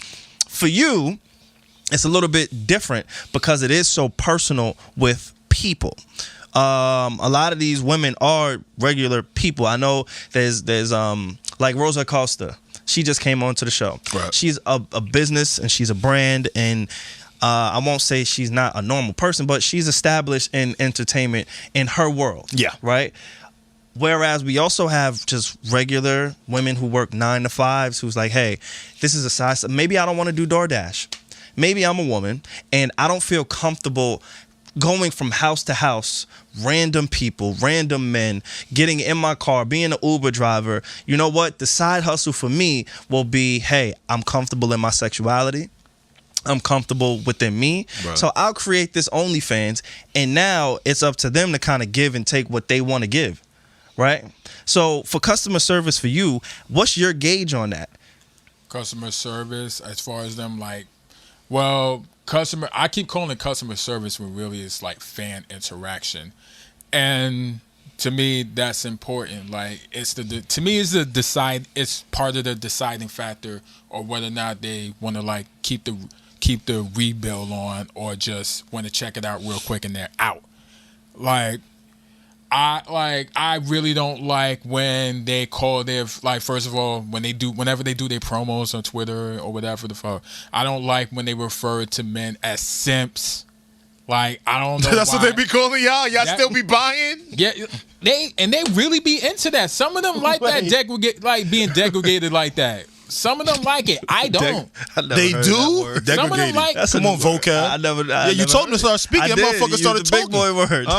Come on, degraded, yeah. Yeah, some of them be into that. Me, it just turns me off. Like, why would, like, if I'm a new guy and I'm seeing your stuff, you think calling me a simp is gonna want me to subscribe to you? Like, I'm good. Pass. Yeah, it's a deciding factor. Like, if I'm interacting with you or if I'm inquiring about something, are you going to talk to me like I'm just another dick in the room, or you're going to make me feel special? I'm not saying you have to kiss my ass, but you are. Nah, I'm not necessarily. Not necessarily, but at the same time, it's like, I say, for example, you're like, I paid for a custom. It shouldn't take you, unless you're on your weekly, it shouldn't take you a week for you to give me something that may be already on your phone. But who the fuck are you to tell me when I'm going to give anything from my business? A paying customer. That's what I am. A paying customer. You feel like that's where customer service comes in. That's what I am. That's like, if I'm talking to you in the calmest tone, and it's been 4 or 5 fucking days, and I'm asking, yo, like, what's going on with what's going on with the customs and shit? What's going on with the customs? You that horny? You can't wait 4 or 5 days for a response? It's not about the It's not about the horny. It's about the response. What you pay time. for? It's about the, okay. It's I about have a question. What do you think a shift or schedule should be for the sex workers? Because I don't. Are OnlyFans model sex workers? I don't even want. That's all sex work. No, it's not. Yeah, it is. DJ Khaled and Fat Joe, they're not sex workers on OnlyFans. Oh, no, I didn't say OnlyFans. Did I say OnlyFans? Yeah. Well, whatever they're doing, my fault. You said OnlyFans. Yeah. The pornographic OnlyFans. Got it. Yeah, not like all the celebrities and shit. The more sexual stuff. We just got to be clear here, man. Yeah. OnlyFans, you can do whatever you want there. Yeah. But yeah, like, how do you feel about that? As far as what? Damn, I'm trying to find a better way to put this.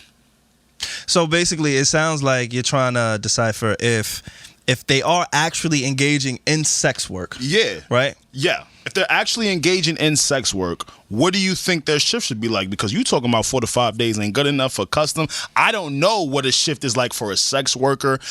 I don't know if they like. What should it be like? You know what I'm saying? Like, it's not a 9 to 5, right? I don't know. I don't know either. For some of them, this is this is their full time. For others, this is their side hustle and while they're in the corporate world and shit. My whole thing is communicate. Now you a man. Nah, I'm dead ass. Communicate. If you know what I'm paying for, what I'm paying for, if you know it's gonna run you a long minute, it ain't nothing for you to say, yo, like, I apologize if this is running you a while due to other obligations. It might take longer. If you could wait for that, I dearly appreciate it. Damn. If not, if you want your refund back. So you want to be catered to. Because you're paying, because you decided to take your money to a business and an establishment, you feel entitled to getting a response on the time that you believe is timely. Yes. But what if they got like 100,000 subscribers? Like, I'm really trying to be realistic. That don't mean shit to me. I paid. Give me what I wanted. Give me what I asked for. I'm not gonna lie to you, bro. You sound like the people. What is it? Incels? The incels. You sound like the incels. It sounded incel. You sound like the incels. It sounded a little bit incel. There's a correlation between you and the incels right now with feeling a sense of entitlement. Because I do want to play devil's advocate. I do get, like, if I pay for something, you know what I'm saying, there should be a service behind that. That's with anything in life. I completely understand that. The same token, like, I feel like you kind of got to skew it a little bit. Like, if she got an 80,000, 100,000 subscribers, like, I'm not about to just be doing customs all day. Like, I'm gonna eat too. Like, how you organize, how you deal with your customers is between you, yourselves, and your customers. All I know is I pay for what I pay for, and if you are, and that's another. But you pay for an experience, nigga. Your experience is to wait 4 to 5 days for me to get back at you. If you don't want to be here, take your money somewhere else. That might be part of the experience. I mean, and that's the case. Either give me my money back or just give me the shit. No, you don't get your money back. You don't get your money. Are you crazy? Yes. You think you getting your money back through all this entitlement and I owe you and you owe me and this? But you ain't getting your money back. Kick rocks. You got beef with OnlyFans. But here's the thing. It shouldn't take me a week or two. But who are you to tell me how long it should take? Because let's talk about you don't know what's going on in my life. Is there a policy in OnlyFans as to where you have to respond in certain facets of time? No.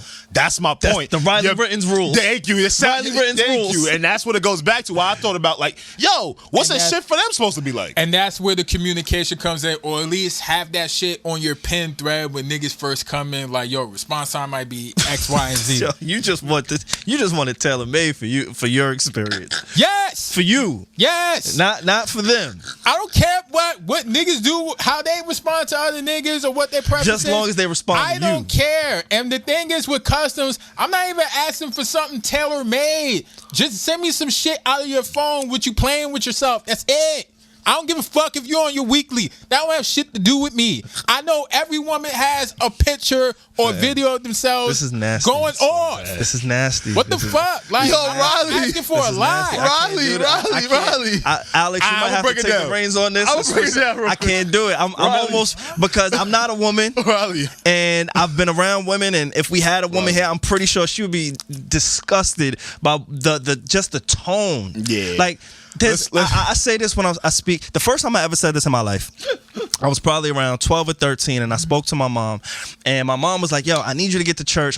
Get up, wake up on Sundays. Like, I was never the person who wanted to be told what to do. Don't talk at me. Like, me and my mom really had that issue, right?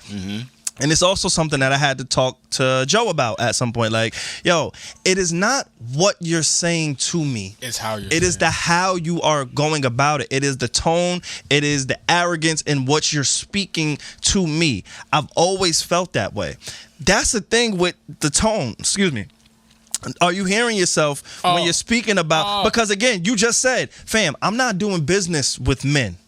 I don't care about reviewing. Hating on the ladies. I'm not here. I'm here to communicate with women. So there has to be a tone adjustment or a how you go about these things, a little bit more diplomatic, that makes women probably feel a little bit more comfortable in speaking with you when it comes to this. I mean, you know, just because I'm not even gonna hold it. Like, I actually get what you're saying when you were talking. I get what you were saying, especially how I can come off now. But that's really not the case when it comes to with the stuff I was saying. Like, I'm definitely mindful of that, which is why off rip, like, I practice the diplomatic approach. Like, don't get me wrong, I'm pissed. Like, if there's a slight deviation, I'm gonna be pissed off. But instead, I'm gonna handle it in the best composed Riley, I got a way question for you, possible. bro. Because I just had a conversation with like somebody that's a close homie of mine, and like for a minute, right? I was really busy for a couple months, right? And we kind of had like a little back and forth tiff because he kind of felt like I was ignoring him. You know what I'm saying? Like, and I'm telling him, I'm like, yo, bro, there's so much things going on in my life right now. Whereas like a lot of the times, bro, I can't even place where my phone is or if I want to use my phone because there's so much going on. Anyway, he got a new job, right? And I get a call from him last week. And he's apologizing. He's like, yo, bro, I apologize. I'm like, yo, what the fuck you apologizing for? Well, I just picked up the phone. And he's going into his bag like, yo, I get it. I'm like, what the fuck you get? He's like, yo, dog, I understand what it means to be so occupied with things in life. Not just saying you busy with work, but occupied with things in life that it's hard to pay attention to every text, every phone call, every email. So now I say all of that to say, what's your day-to-day like? How free are you? Because a lot of the people that you're probably subscribed to do a lot of things. And I know they do because I know this industry. It's not just the OnlyFans. 9 times out of 10, that OnlyFans be their side hustle. So what's your day-to-day like? You know what I'm saying? Like, do you have an ample amount of time where it feels like, it feels like mad long because they're probably doing more than me? Nah, I'll be honest, my day-to-day fluctuates. Sometimes I'll be super busy, other times I'll just have the freest of times. And it won't be until it just pops up in mind, like, wait a minute, I remember I ordered something. Let me look into this. Oh, it's been how many days? Oh nah. Then it gets my mind wires. Then it gets my mind wires something. Like, I get it with regular people. At the end of the day, they got their own lives, and I know people are not living their lives to spite me. But at the same time, I'm gonna let you know. Like, this ain't gonna be no get-overs around here. If that's what you think, I'm not gonna assume that. But there's not going to be any get-overs either. Like, I'm going to follow up with what I paid, as far as what I paid for. Like, what's going on? Okay. Like, what's going on with that? How many times do you follow up? What does a follow-up from Riley look like? Like, I'll give it, I'll give it maybe a couple days. Meaning 4, like, 2? Oh, okay. Nah. Okay. Like, more like 4, 5, 6 days. 4, 5, 6 days. And then what does that follow-up consist of? Is it, hey, I'm still here? Is it, because again, the tone is important. Nah, I'm just gonna be polite with the reminder. Hey, on this day, a couple days ago, on this date and time, I paid for this. I paid this amount of money for this specific thing. Okay. All right. Like, so this is what I'm trying to get through to you, and then we can kind of switch gears. You are in an industry where you have to be mindful and sensitive to others before your own needs and emotions. You get what I'm saying? Because you're working so closely with women that you don't know, and because in a lot of these cases it's they're sexualizing themselves, that doesn't take away the fact that they're still humans. It doesn't, you get what I'm saying? So you have to understand how to walk that tightrope. Like, if you aren't happy with the service, the easiest thing for you to do is unsubscribe.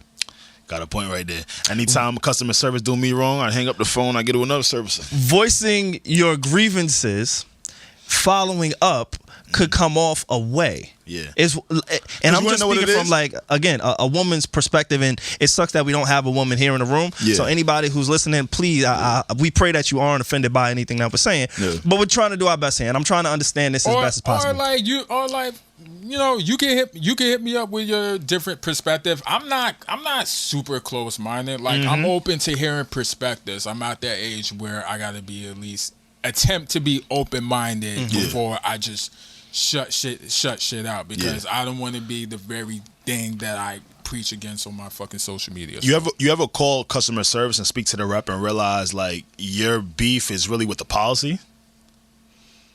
You get what I'm saying? And it's like, yo, I can't even, I'm shouting and yelling on the rep, and the rep can't necessarily change things. It's out of the policy. So I went back to the whole, does OnlyFans have that policy as to where they get back to you or not? Because that's kind of what it sounds like. I want you to kind of think about it. Like, because I've been there. I'm over here going crazy on this customer service rep.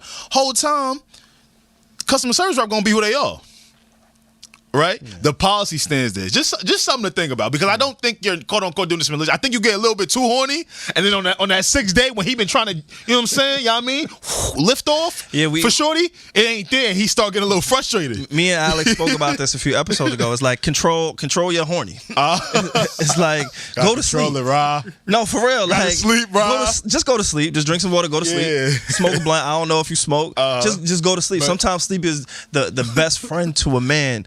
Because I've been on the road, I've been on tour, I've been in certain situations, certain cities where it's like, all right, if I stay up another hour, I'm gonna make a decision with the wrong head. I don't need to do that right now. So you know what? I'm gonna take it down. I'm gonna go to sleep. Ask Alex. We went on tour, and Alex was like, "Yo, say, I know you about to hit the streets. I heard you." And I was like, "Yo, I'm going to sleep." And he was like, "Nah, you got something lined." I'm like, "Bro, I promise you, I don't have anything lined up. This is not a secret. Like, I'm not making a move on the side, a sneaky link. I don't have the hose. I don't have. Like, and I went to sleep. Hey, tell me I'm lying, bro. He ain't lying. I thought he was about to shake your city. You know what I'm saying? Sometimes you just gotta go to sleep when you're thinking with the wrong head. So, I mean, keep both heads in mind when you thinking. Yo, Rod, you think if you got a girlfriend, you'll be so as invested? Yes, and I'll answer it for him. Yes. And her or her OnlyFans? OnlyFans comes first. OnlyFans content in general. I'm Riley's conscience. Go. Ask questions. I'm going to be his conscience. Yeah. As a matter of fact, I recently dated a girl that had an OnlyFans. It was like super brief. And I didn't give a fuck about anything that she said. Keep going. I'm just your conscience. Keep talking. You're just going to interpret. Keep going. I'm listening. I mean, honestly, that was like partial of it. He got that part right. I know he did. But, I dated a girl that had it on me. I dated a girl that had it on OnlyFans, and I can honestly say that I would do it again. Like date a girl with an OnlyFans, because it doesn't bother me. But I think part of what bothered her was that it didn't bother me. She had an OnlyFans? Yeah, because I'll give you an example. Because she thought you were trying to pimp out your girlfriend. You trying to pimp her out? Nah. You trying to go half on the splits? Nah, not even that. Like, she would tell me, yo, just to let you know, I'm going out there to do a content with my ex, and I just wait. Yeah. What does you said do a content? Yeah. Again, I'm holding you accountable for everything you say while you're next to me. What is doing content? Because I know when I say, yo, hey, we got some content to create. Doing a section. Like, we going to get the cameras and we going to like talk to people and like try to inform. In your world, doing content or creating content means doing the section. And then when she would tell you that, what was your response? Like, okay. Because you pussy, right? Because I know, for one, I don't have any autonomy over her body. She's gonna do whatever she's gonna do with it, regardless of what I think. But you told me that she was getting angry because you weren't getting mad. That's the only reason why I said that. Like, pretty much looking back, because how I answer it and how I go about it, from her perspective, it's gonna seem like I don't give a shit. Why wouldn't she just do the scene with you or create the content with you? Why did she have to go to her ex? Nah, because we were just seeing each other. So it wasn't like y'all were dating. Yeah. Okay, but if y'all are dating, then wouldn't that mean like, hey, we probably are intimate? Nah, then I told her, like, down the line I might entertain it. Down the line. Oh, so you just weren't invested on being on that side. You don't want to be talent. Like, not right now. No, it's interesting. Like, you didn't want to be because she probably thought you ain't want to show him the gifts. You don't want to give up the time. You know what's funny? What she probably didn't tell you was she probably thought like you was giving her fan subscriber vibes with your response. You know what I'm saying? And the reason when I brought up the whole girlfriend thing, have you ever talked to the girl that hasn't had an OnlyFans? And I'm saying, like, how does that change your day to day? Like, in terms of like the commitment to a person, would she? Have you been with a person that doesn't like the amount of porn you're consuming, type shit? Because you put so much time, like that type of realm. Because I'm gonna be honest with you, when I get into relationships, a lot of the things I'm usually like really a part of, really not anymore. Nah, I have yet to come across a woman that's like, you know, dialing down on the porn or like vehemently against porn. Oh, so you got a type. I mean, it just so happens I come across them. Yeah. It just so happens that I come across them. Whether it was I'm looking for these women whether it was on OnlyFans. Yeah, whether it was OnlyFans or even before OnlyFans, whether it was just like binge watching Pornhub and shit like that. Got it. It was. I just happened to come across those sites, but with her, it just so happens that she was just a fan of my reviews. She hit me up in the DMs, and then fast forward, we went out on at least 2 dates. Mm-hmm. And getting girls off the DM. But she would bring it up to me like, "Yo, I'm gonna do like sex scenes with my ex." So back to our no iron threesome conversation. Right. You said that, hey, I can never do this open relationship. I can never watch my girl do this. I can never have a threesome. But you kind of contradict yourself when you say, hey, I'm dating a girl and she just told me I'm about to go get plowed out by my ex. And and you was like, you know what? Queen, do your thing. You're right. That's what sis was doing over there. It's a contradiction. I'm gonna give you that. You're actually right. And the only reason, I think the only reason I gave it off like that is because I didn't really see myself as officially her guy. Like we was just, like to me, it was just dating. Nothing's. So you were single, but she was in a relationship. Word. He said, look what Riley doing, y'all. You look flustered. Yeah. So you were single when she was in a relationship. Yeah. You see niggas, right? She was trying to slut you out for the OnlyFans review. She was trying to like. She came up, dog. You gave her a review. I gave her a review before we started talking. Oh, she won. She doesn't have me on camera, so I don't see how she could. She doesn't have me on camera, so I don't see how she could slut me out. Got you. She slut me just out from a business perspective. She slutted you out. That's what I meant. I don't need to know about your sex life, bro. Don't get there. See, yo, this nigga is quick. He's about to go right there. You got it. Yo, he was about to go right there. We don't have any alcohol. Like I gotta be on point sitting next to him. He's doing this off water, y'all. He was about to give it up crazy. He's doing this off water. She ain't had me on camera. Poland Spring. Had the bitch upside down. Like he was about to go. Oh my no liquor god. around. He just slow down, brother. I know where you're trying to go. I think it bothered her that I wasn't bothered that she was doing content with somebody else. I wasn't giving off the jealous nigga vibes. Like, fuck are you doing? You're not doing nothing with nobody. Yeah. Mm-hmm. You know, I don't really think you're a freak for the amount of porn you watch. Wait, what? No, I mean, I just realized I wasn't a freak. You just told this man he's not a freak. Yeah. I mean, I don't think so. Yo, Pete, he never had a threesome. Okay. He don't want to do content with his girl that got an OnlyFans. Yo, real quick, y'all want to? Can we talk about you? What did I do? But wait. Oh, it didn't come out. You know what? I won't talk about it. It didn't come out yet. It did not come out yet, so I won't talk about it. If it came out, then I would have. We could elaborate it. Got you. It's not out yet. Got you. Stay tuned. But to amend that, like me and her don't talk anymore. We haven't talked since January. Like I pissed her off to the point that she has me blocked on all her social media. So that's got it. All right. Let's change things up. OnlyFans, obviously, it's a tool. Yeah. I do think you should probably take an OnlyFans class just on how to navigate this thing. I don't want to see you get caught up in any murky waters because men and women, we see things differently sometimes. And sometimes we don't know how to read the room. And sometimes we are insensitive to their plight. Right. And, again, we have the tendency to, when we see somebody who's sexualizing themselves, we look at them like an object and not a person. Mm-hmm. So you have a tightrope to walk and some things to figure out that I don't know if this podcast or this conversation will get you to where I feel you should probably go. This is true. We help though. No, yeah, we put a little stone in the road now. This is true. Yeah, definitely go ahead and do that. I want to talk about your music a little bit. Yeah. How you got into music. Do you feel like this is just a hobby for you? Is this something you're trying to make a career out of yourself? Like, I almost want you to play your music because we have a music critic here. Word. And if it's ass, I know he'll tell you, like, yo, fam, yeah, your music's ass. And if he won't tell you, like, I'm pretty honest. I might tell you, like, yo, it's you might gotta go back into the lab. Honest. Do you got bars? You want to rap right now? No, you don't got to rap. I got a little bit of it. I still got some left. Come on, beats. Wait, Alex. I don't pull up an instrumental. I don't need an instrumental. Acapella on him. But then that's poetry. Nah, yeah, let him give it to. Let him hear the poetry. Know what I mean? Let him hear the poetry, say. All right. Let me hear some. check. Please get a beat. For me? Nah, it's cool. It's cool, say. All right. All right, check. All right, check. Let me Yeah. hear some. Can I do your ad-libs? Me hear All right, some. let's do it. Yeah. Wow. Turn me up in the headphones. We're going to hype him up a little. Need to know podcast. Riley Rains, OnlyFans, and as a rapper. You know what I'm saying? OFR, OnlyFans Ride, you heard? Yeah. If you don't hit me back in 4 days, nigga, give me my money back, you heard? Let's go. Nah, we trying to hype you up. Hype man, let's do All it. right, check. Never been the one to follow protocol. Word, Use we of know. Charm, taking chances in these overalls. Yeah. God press play. It's a shame if I pause. Let them cook. It's not often you get it raw. ODB, Raw. OCD. Cleaning house for the day the God's gonna see me with the dirt is on my shoulders.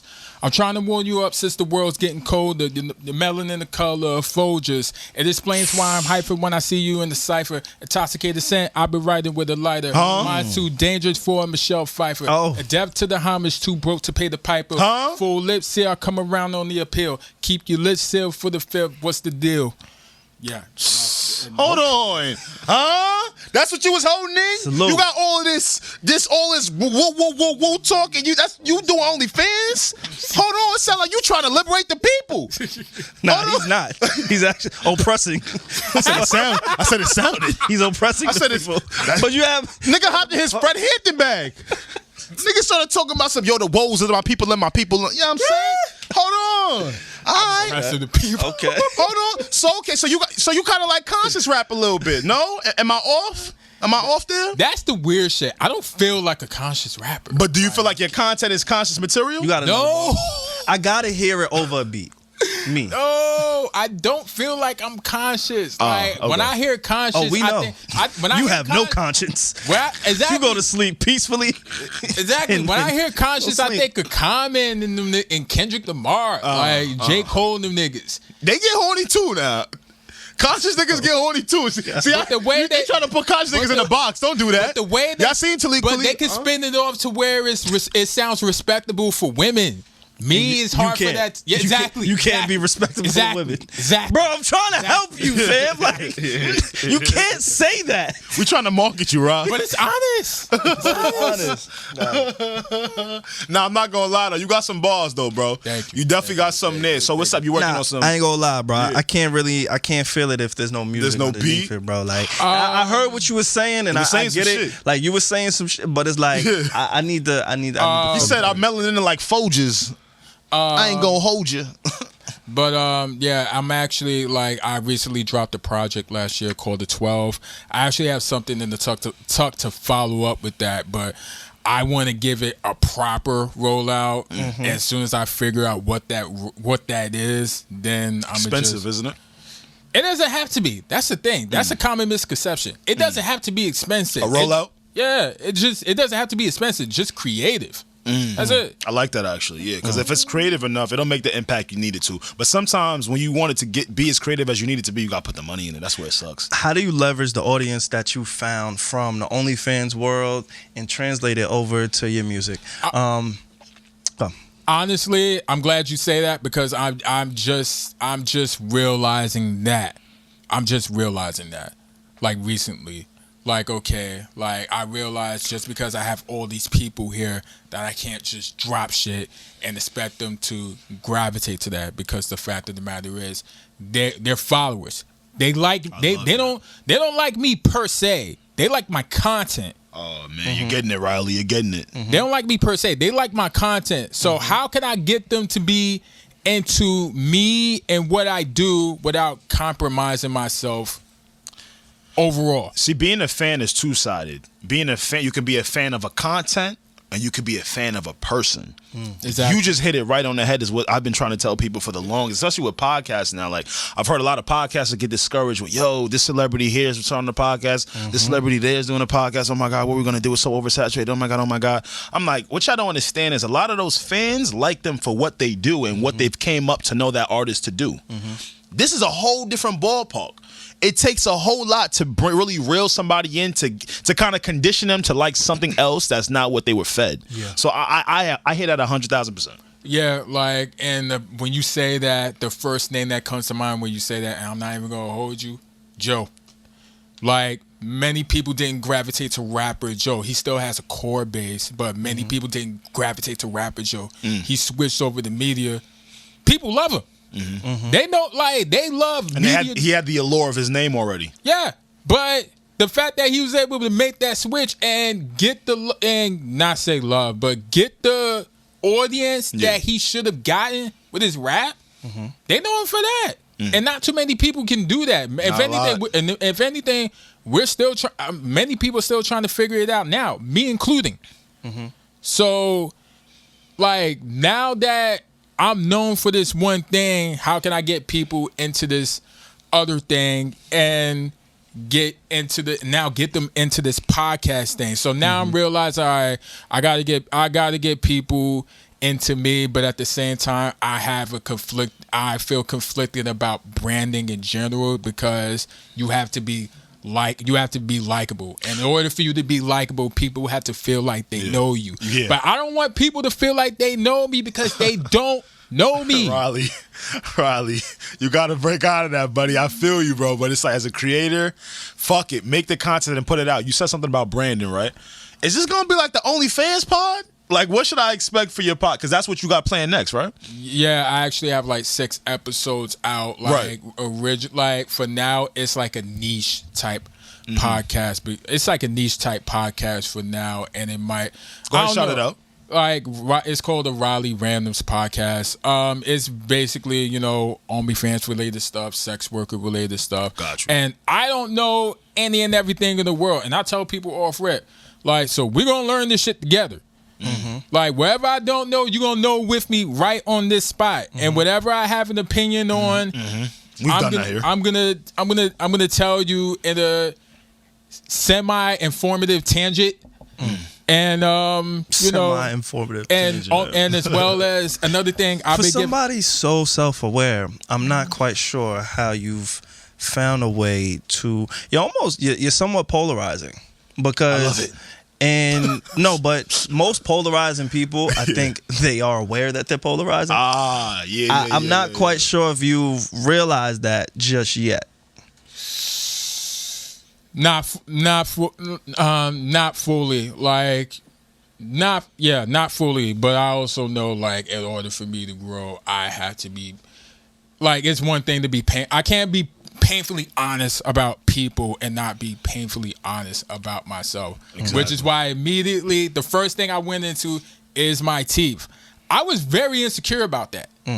Especially when the OnlyFans shit came out. Like, this nigga with the Jerome mouth is talking about OnlyFans girl. The whole time it became a part of your allure, right? I feel like that was a part of it that kind of got people. They see this dude with a do-rag on and a missing tooth, and they can like identify with what that is and who you do. Yeah, before that, I had a hard time with that. Before that, I had a hard time with that. You can't go far being known as a nigga with the flannel jacket and graphic tees. There's 50 rappers with the same shit.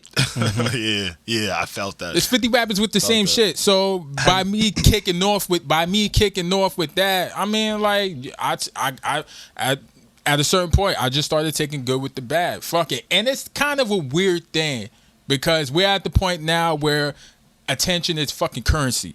All attention is good attention. Like, no attention is bad attention. And the worst thing you could be is mediocre.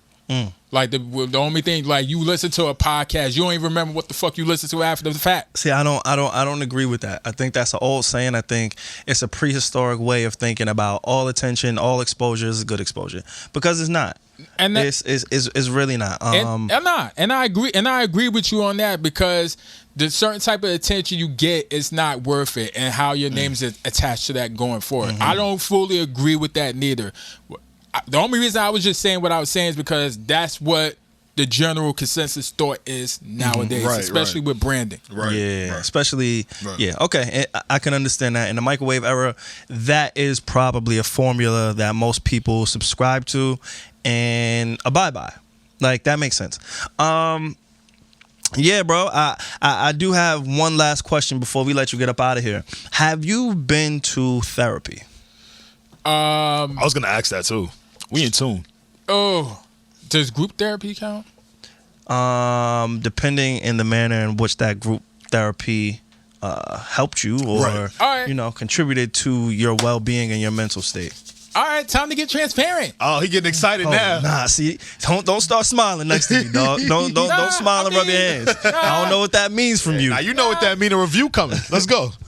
Let's Took a sip of water like it was a shot of tequila. All right, the last time I've done any kind of therapy was like after I survived my suicide attempt, and they put me in house for like a week. Wow. And they gave me these antidepressants I fucking hated.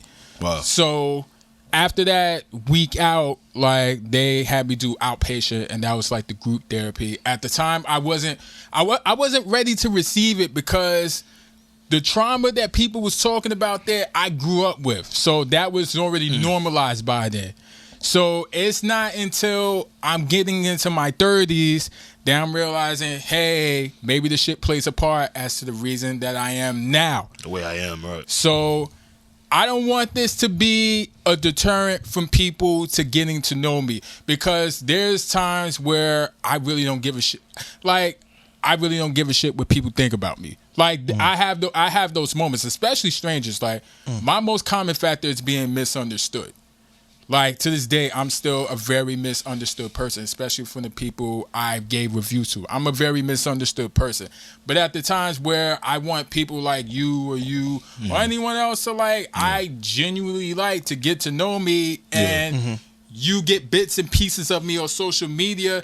That's very, like, off-putting for you to get to know me. And you walk away with this perception of me that's the furthest from me. And that shit will really bother me some, and I hate that it bothers me, but at the same time it bothers me. So it's like, you know what, let me look into this. So not just that, you know, the anxiety, and not to mention like having your self-esteem and having self-confidence is a daily upkeep. It's not just a one-time deal. So, upkeep, yeah. It's clear that you have had to pay attention to your mental health, and that it was something that you struggle with, and it's something that you seem to be taking the steps to get back to a better place. Correct? Can I assume that? Can we assume that you're putting in the work currently to become a better version of yourself from a mental standpoint? I'm putting the work, but there's still like more work to be put in. So I'm not gonna say I'm at where I want to be, because then I'll be content, and then I feel like you're doing a lot at once. I feel like there's the OnlyFans reviews, it's the music, it's the podcast. It's almost like you're becoming the jack of all trades, and some people, they have that thing. But maybe you should kind of hone in on what it is that you truly do love and enjoy, because then you may be able to find a clearer path on where you want to be, to have fun with all of these other things. Like podcasting, I tell people all the time, podcasting is a full-time job for me. And that was before the money ever came in play. Podcasting is not easy. I don't do it for any of the perks that come along with it, because there's not many perks. You know, there's not too many perks for a podcaster. I'm not a celebrity. Alex, not a celebrity. When you came in here, he was like, yo, shit, like, you look like exactly how I seen you on my screen and my phone. That it took me back a little bit, because it's like, fam, I'm just me. I'm so and regular. then you was like, hey, you know, I kind of had an interaction with other celebrities, and then you looked at me and Alex, and me and Alex both looked at each other like, flattered, just a but regular no. nigga. Yeah, like we're not there yet. Like my brain is not there, but I do appreciate that for sure. For sure. I mean, but it's one thing for you to see people on screen, right, but it's another when you're in person. Like, I'm still shell shocked, and the fucked up thing is, and not even fucked up, the crazy shit is that shit is happening to me. Like, there's like people are recognizing you. Yeah, like, and the funny thing is, I don't even like put it out there like that at all. I just go about my day to day, because it hasn't lead anything up to anything spectacular yet, and yet substantial, nothing substantial. Riley, what? I'm like, the fuck? Yeah, that's wild. I think you should definitely consider that. I don't know what your team looks like, even if you have a team. But that's important, because I think that just hearing you speak, a lot of the decisions that you make and the way that you go about things, all of it's coming from you. The reason that I'm able to be great, or the reason I believe I will continue to be great, is because I have somebody like a Alex. The reason that Alex, and let me not speak for you, but the reason that me and Alex are able to kind of do this thing so fearlessly and with such confidence and conviction is because I know it's he and I. Like, he's my team. Shavina is a part of my team. Pierre, a part of my team. Like, these are people outside of a business realm. I could call and ask for real life advice. Yo, something very just important. It's fucked up. Just I'm going through something. Who can I call when I'm going through something when it comes to my family? Right. You know what I'm saying? Which person can I call when, damn, maybe I like the girl and now it didn't work out and I'm fucked up? Like, I could hop on the phone with our videographer for over an hour to talk about something that has nothing to do with videography. Because when you went to therapy, how did it feel actually speaking to someone? It was weird. I'll be honest, it was weird because I haven't done that since high school, and even then, like, I wasn't taught to embrace therapy. You know, black people don't get taught to embrace therapy. If anything, therapy is something you should fucking fear. It wasn't until I got older and got to this point where I'm like, all right, you know what? Maybe therapy isn't all that bad. Maybe look into it. I've done it a couple times, but this time I'm in a different mindset that I was in my teens and in my 20s. And it's been 10 plus years since I had suicidal thoughts. So I must be doing something good, but not enough. Just let me take that extra step. As far as having a team, I totally agree. But honestly, it's just me. Like, I appreciate the people that you got to get out of your own way. Sometimes you are your own worst enemy.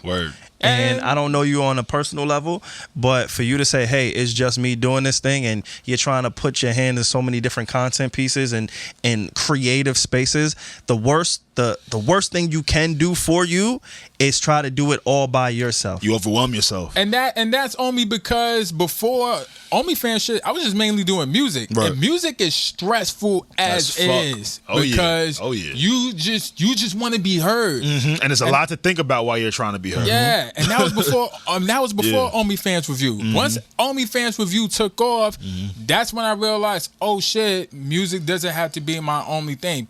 Like, there's some people that actually like what I'm saying, whether it's OnlyFans Review, whether it's Rowdy Randoms, and then I do the podcast, and then the more that I realize, yo, there's a lot of things I can tap into until I find what centers me, then suddenly music becomes less pressurized.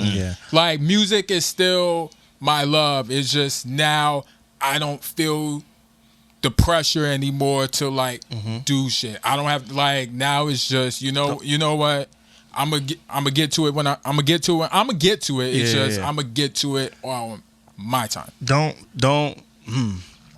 And it's funny to me because a lot of people don't really understand the concept of maybe even the position that you may find yourself in, something that you stumbled upon. Like you said, you had no hopes, you had no plans, you didn't know where this was gonna go, but you do have a small window of leverage right now because you have eyes on you. And because you have eyes on you, there's going to be people that may want to connect with you, may want to network with you. And don't take that for granted because it doesn't last forever. It can go away. And one day, the OnlyFans reviews, people won't care about them as much. Yeah. One day the views are gonna slow up. Maybe you're fighting against the algorithm now because the algorithm isn't even picking up on your content. That's because true. you're just losing it. So you always gotta reinvent yourself. You always gotta take people like the equity, and I hate to even use that word because it's so loosely used, but see if I can find a better word. Fuck it. The equity in all of this is the people. The people is what's always going to keep you where you need to be. They're always going to tell you your views and all of that. Like, it's cool to be recognized on the street. That doesn't matter. That doesn't do anything for you. Yeah, so if you have this moment where people are checking for your content and, you know, you're getting likes and you're doing podcasts, we're not the only podcast that you've been on. Like, you got to kind of use that and figure out how can I get people that also believe in a similar vision as me, and we can help this thing grow. It can't just be me doing this for me and I'm doing this because I like this. Like, you gotta figure that out. Which is also a learning curve curve too. I'm not even gonna lie to you. Just even like, you know, as someone that's always on the internet, who's as a regular user, when you start to go viral and things of that nature, you know, you might assume things are supposed to go here for you, or you're supposed to take that step, or more eyes on me. So the viral thing is gonna go automatically, you know, help my career. So definitely something to work through. Yeah, dog. I'm trying to. I mean, I don't have that guy. I don't have that leading hand. So now, everything for me is like I'm figuring out as I'm going forward, and that's the fear, and that's the. I'm not even gonna lie. That's the fearful part, because I don't know which step is the right step, is the wrong step. I just know I got to make a step forward. For yourself. Yeah, and wherever it's gonna be is whatever it's gonna be. But I totally agree with y'all. I knew for a fact that I can't do OnlyFans forever. Sooner or later the views are gonna die. And plus outside is slowly opening back up, and people something to look forward to. So people are not gonna really be checking for OnlyFans like that. Exactly. So sooner or later I gotta parlay. Gotta reinvent yourself, bro. Yeah, I've been. You have to. You have to. You can't stay stagnant. You can't rely on. You can't be a one-trick pony. There you go. It's just figuring out what that next trick is, and then also do the self-reflection and do the self-work, and look at maybe some of your interactions and be like, yo, maybe I could have went or took things a better route here. Maybe instead of following up, fuck it, I'm gonna just unfollow. Because just because it's a way that you want the customer service to be, that may not be their business model. That may not be their business infrastructure. Maybe they don't want to really interact. I don't know what it could be, but just press unfollow. Unfollow and sleep. If you take anything away from this podcast, bro, I want you to learn how to unfollow and go to sleep. That's the only thing I'm asking. I'm not asking you to do anything else. Because if you unfollow the chick that you feeling a way about because she's not responding to you in a timely manner, you'll alleviate all the issues or grievances or feelings that you're harboring towards that one person because it didn't happen on your time. And if you just go to sleep sometimes, that horniness will be gone. And your mentality translates to other parts of your life. All right, like if you change your mentality in that sector, you'll realize it'll change in other sectors too, because now that's your thinking. I'm still digesting my one regret, and it's getting better, but I'm still digesting that. Well, you digest that again. Therapy, I know is not the most accessible thing for black people, especially, you know, coming where we come from. So if therapy isn't an option for you, just building a team, man. Alex is my therapist and he don't even know it. Pierre is my therapist and he don't even know it. Like my mom, the people around me is my outlet, because I don't have that outlet. And I think that outlet is important for people like ourselves who are in a creative space. I don't have time to go to the therapist. I don't even have a day where I could block that off to say, hey, I need to talk to somebody. Because I'm just trying to get to it. I'm trying to level up. I'm trying to create opportunities. I'm trying to take advantage of opportunities. I'm trying to rest. All of those things are so important. So please make sure you try and put that infrastructure in place, because we can't do it alone. You can't do it alone. They don't care about you. They don't care about me. They don't care about Alex. This shit is it can be taken away just as fast as it was given to us. And if you don't live with that kind of process, then, you know, it's going to be a short-lived career, brother. I know. That's why, like, since I don't have, you know, the support system, what I do is now is like meditation, and recently I came across shadow work. Shadow work. That's some shit. Now whenever I find myself triggered or bothered by something, I continually ask myself the questions until I get to the root of it. Okay. That's when it's like that's when it's I like that. That's when it gets okay. Now I feel ugly. Now I feel like I feel like ugly. A dirty bastard. Now you hate yourself. Like, look at me.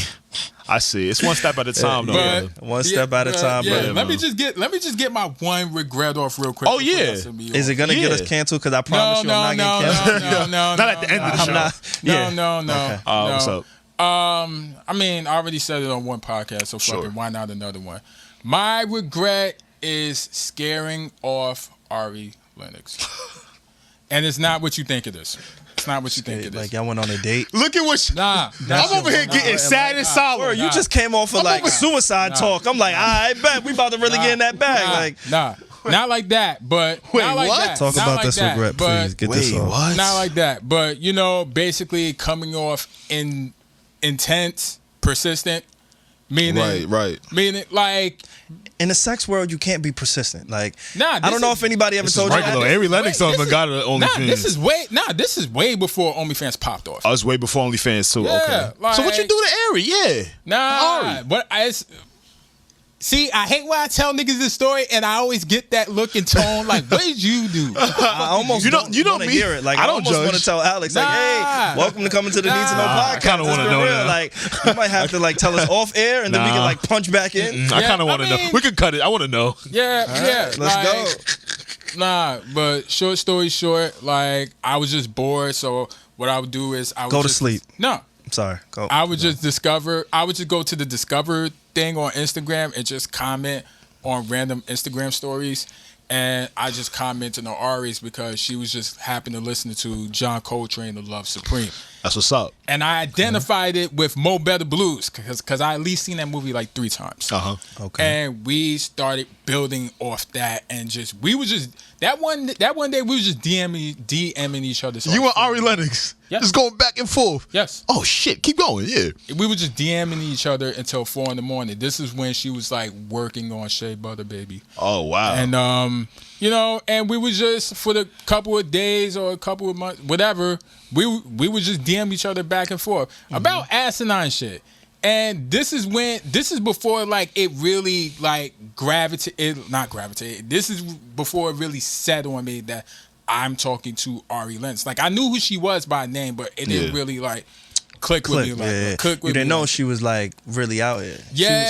She's exceptionally talented. She works alongside J. Cole. Yeah. She has her own monster records. Like, you didn't put 2 and 2 together. Like, this is a woman who's on a path She's for L. greatness. Yeah, She's like ill. this is when she just put out Whipped Cream, and I knew I liked the song.